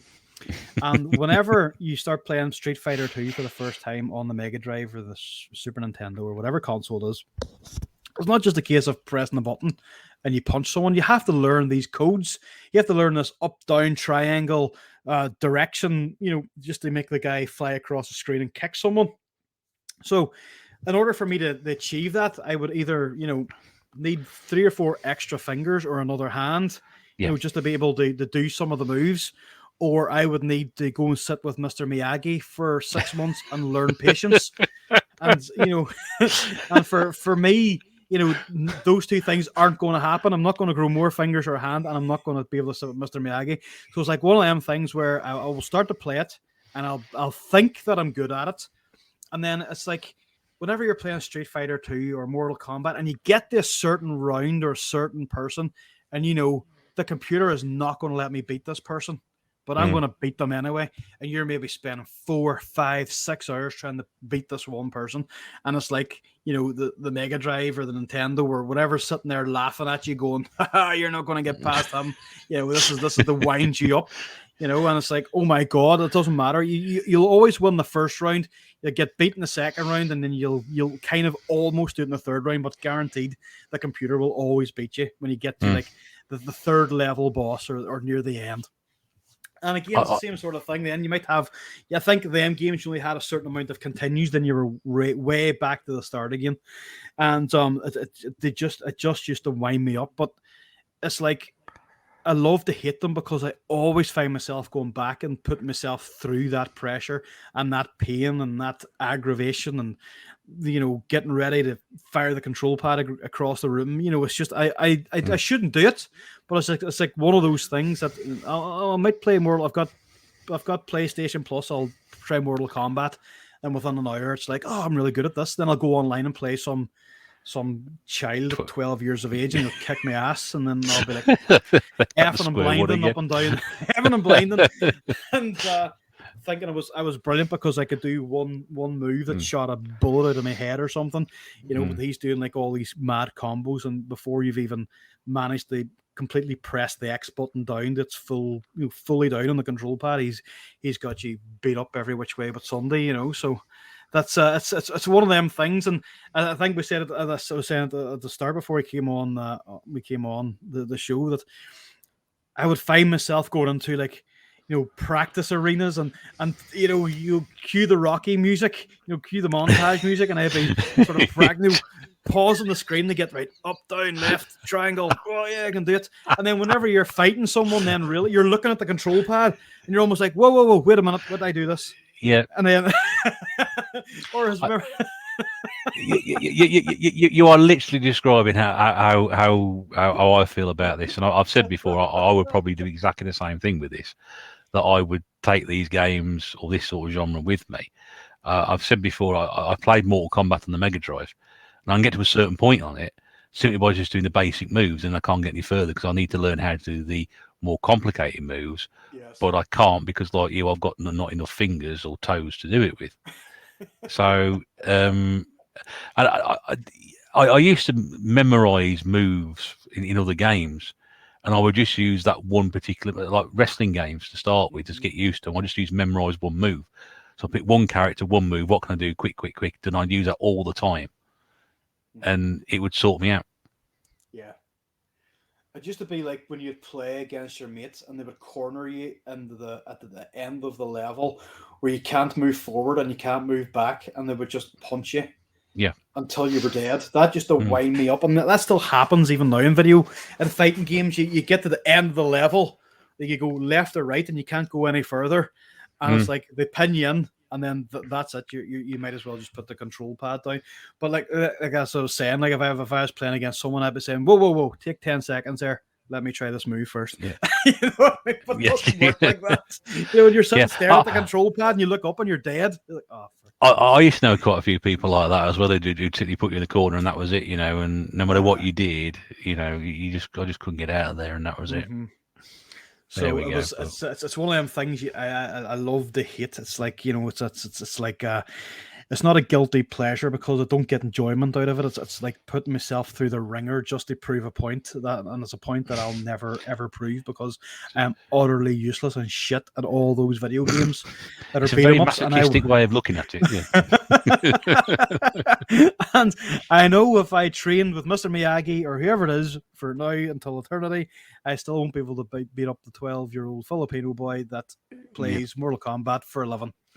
You know what I mean? I don't think you could sum that up any better than that. No, there you go. And we got Mr. Miyagi in there again too. So you did, yeah. You want a promise or something? Or... I don't know, but you see, just in your background there, you got that nice picture of that gentleman laying down. Oh yeah. Maybe for your next video, print out a Mr. Miyagi, maybe in homage to this podcast. It might be a good idea, that one. Right then, so the last game, the hated game of choice. Again, you've sort of picked a particular. It's not genre this time. It's an actual character. An actual character. And we did mention earlier characters. We mentioned Dizzy, and this one's been around a little bit longer. You said it might be a controversial choice. We'll have to wait and see what people say about it. When you say. Our little Italian plumber friend from the Nintendo realm, Mario. There isn't a great deal of Mario games that I actually enjoy. I don't like them. I own Mario games for the Switch begrudgingly. I always kind of thought I'll give this one a try, and I actually bought Mario Golf, which is a crime against golf, that game, and it's awful. It's awful. It really is so bad. But it's so bad it's addictive because again it's one of them. It's like the beat 'em up. Right, I'm going to get past this level, and you know for a fact that Mario or Nintendo have made some stupid level where you have to put a rocket pack on your golf club to make the ball go higher and stuff, and it's just not working. Now, the only thing is that there is a wee bit of credit for Mario Kart. That's a driving game, I suppose. But you're not sort of going left and right with Mario and jumping and having to listen to the stupid voiceover and the eating mushrooms and all. Like many of us would like to eat a good mushroom and experience what Mario's experiencing, but in terms of the actual game and the gameplay, and people are like, oh, but Mario is a staple in video game history. It's like I don't care. I don't like Mario. I didn't like the film. Dennis Hopper was an awful Koopa, and they're remaking Mario the film, and it's just something that just does not interest me. I think he's an over. See, this goes back to me being a Sega person as opposed to I've been kind of brainwashed to hate him as well, and it's just I just don't find the games interesting. It's a bit like it's old hat now. He must be 100 years old. He's an Olympian now. He's a golfer. He's a Formula One driver. Yeah, he's a footballer. Yes, He's paper mache or origami, whatever you call that thing. Mario paper. Paper Mario. Yeah. There's just so much of it, and like 99.9% of it is just utter rubbish. And this is one thing that would go overboard. Never mind make it to the island. If I could do to Mario what they done to the ET game, I said that earlier on. So take it to Area 52, big hole in the ground, and throw it all in there. I would be happy enough, because I just find him creepy. I find him disturbing. I don't like him. I wouldn't, is he even a qualified plumber? Does he actually fix plumbing? I've never seen him do any work like that. I don't know. Nope. I don't know about you. I don't think I've never seen his credentials. I've never seen him fix anything. Is he on Checker Trade? I've got no idea. I don't think he's on Checker Trade, but is he one of these? Is he one of these plumbers from the very niche films? I'm the plumber. Oh yeah. Is he one of them plumbers? I mean, is this why he's after? Is this why he has to keep? Is this why he has to keep going after Princess Peach? And like he's a bit of a shit boyfriend, because she always gets kidnapped. So he's not doing a very good job, and Luigi's a bit like he's a bit like what he called the forgotten brother, and I could just imagine Luigi's like, fucking Mario gets all the credit. Stick me in a mansion, Luigi's mansion, it's all right, but no one wants to be Luigi. No one wants to play as me in the Mario in the cart. No one wants to use me in their football team. No one wants to use me as an Olympian. He's like, Mario gets everything. He loses the woman all the time and ends up having to go and rescue her. And I don't know. I think you've got to put a lot of emphasis on her as well. I think she's incredibly thick, that she keeps getting kidnapped all the time. I think she does. I think she's on it. Yeah. Yeah, I think she's attention seeking. She's onto. I think she likes being abducted by big burly monsters, and then having the wee plumber come and rescue her. But yeah, I'm not sold. Was never sold on Mario. I know there's probably a million and one people listening to this love him, but for me, he's a wee creep. I don't like him. I don't like his moustache. I don't like his outfit. He worries me. He genuinely worries me. He frightens me more than what Resident Evil does. There's something about him that it just wouldn't leave him in the room with my kids on his own. You know what I mean? So there's something about Mario that's quite frightening and disturbing. He's very uneasy. He makes me feel uneasy. I can tell. Strangely, I do agree with a lot of what you're saying. I've never seen the appeal in the character. No. I've never got the character about it. The whole Paper Mario thing is a complete mystery to me. I've got absolutely no idea why that is a thing. Mm-hmm. I've no idea what that is at all. To me, it's just simply a case of being able to make more money out of it. Yeah, I'm more of a fan of the modern Mario games. I don't like the old ones so much. I like from the 3D era onwards. Yeah. I like them. I do like the more obscure ones. I do like, for example, I like Double Dash, Mario Kart Double Dash, because for me that was a game that made me think Mario Kart wasn't actually the most unfair piece of software ever written. It's actually not a bad game, and I'm one of the few people who actually enjoyed Mario Sunshine as well on the GameCube, because it wasn't a Mario game. It was completely different to a Mario game. Yeah. So I do agree with some of the point of what you're saying, and yeah. Well, that's the thing. Like I did say, like I do own a few Mario games, but there's nothing better than I own Super Smash Brothers. Is that what you call that? Super Smash Brothers. I quite enjoy that, because you get to beat Mario up. But again, it's like it goes back to that. You're no good at beat 'em ups, though. Yeah. No, I'm no good at beat 'em ups, but it takes me back to like Street Fighter. Whenever you get to fight Mario, you have no chance of ever beating him, because he's just a shit. Well, I mean, you say it might be a controversial choice, but I think you fought a pretty good corner there on that one. I don't think well, that's it. You totally agree with me, so that's good. Yeah. That's I've got the side of the host is on my side with that one. So, yeah. But bear in mind that my opinion carries absolutely no water whatsoever. You and I both, then, really. Yeah, but just two bitter old men sitting in their corner arguing about bloody Mario. And yeah, I mean, look, Mario has his fans and stuff, but he's not one of my particular favourites. I like some of the games, but you could have, there could have been somebody else in there. There'd be another character in it. Well, this is it. And again, back to the point, he's not a genuine or real plumber, so that is offensive to people in that trade. I feel, it's just he doesn't have a toolbox. He doesn't have a white van. He doesn't. Yeah, I was going to say, he doesn't have a van, does he? I never seen him drive a van. No, drives a cart, but there's no tools on that. That's it. You're not going to get the plumbing stuff into that, So he probably doesn't have a Screwfix account or nothing. So he's a fraud. He's lies.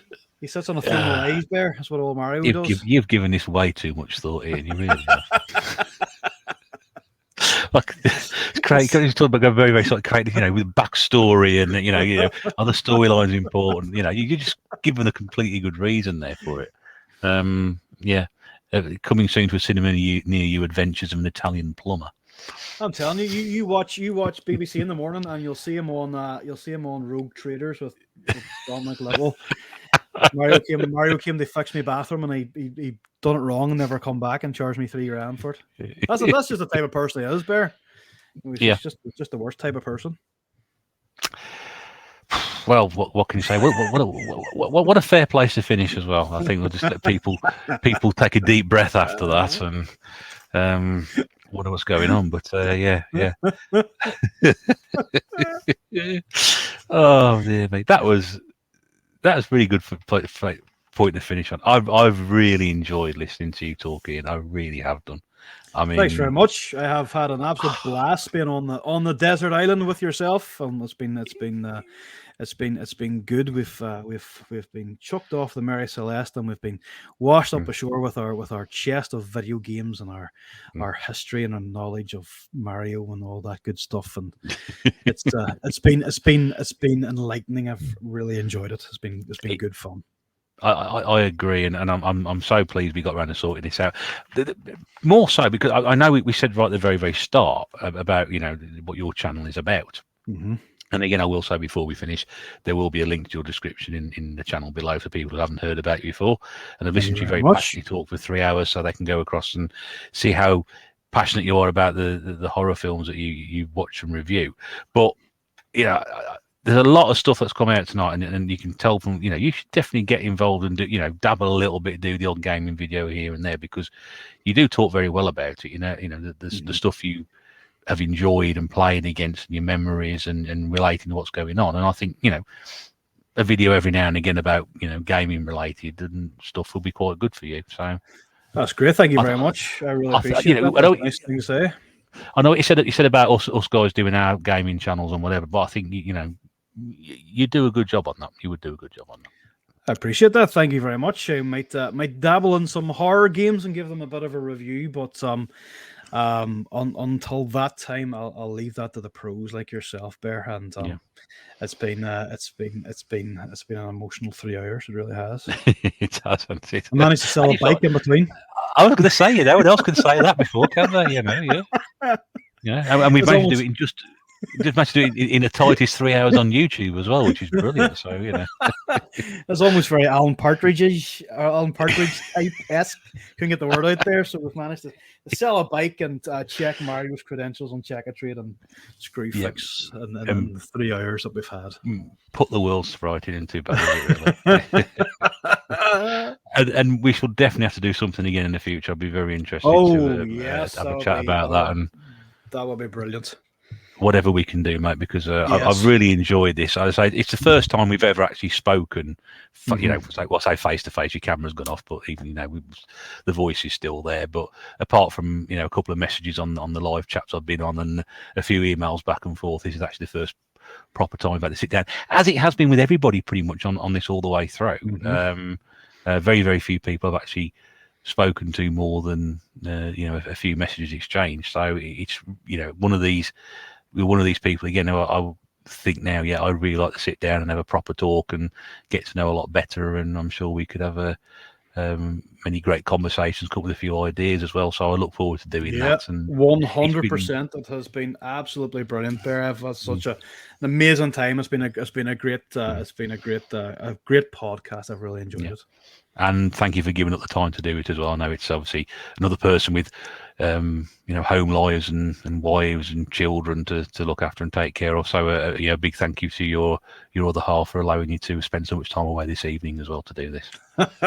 Don't be giving her praise. Yeah, well, she won't listen to this anyway, will she? So it's all right. I had to sedate her and tell her to be quiet for 3 hours. And I've come into the office with the money from the bike as well. So right, okay, that's going to be invested, yeah. I'll walk into the house now, Bear, and she'll whack me across the head with something and take the money off me and gone, before you know it. Spit on me and throw me a pound and say that's all you're getting. So that's it.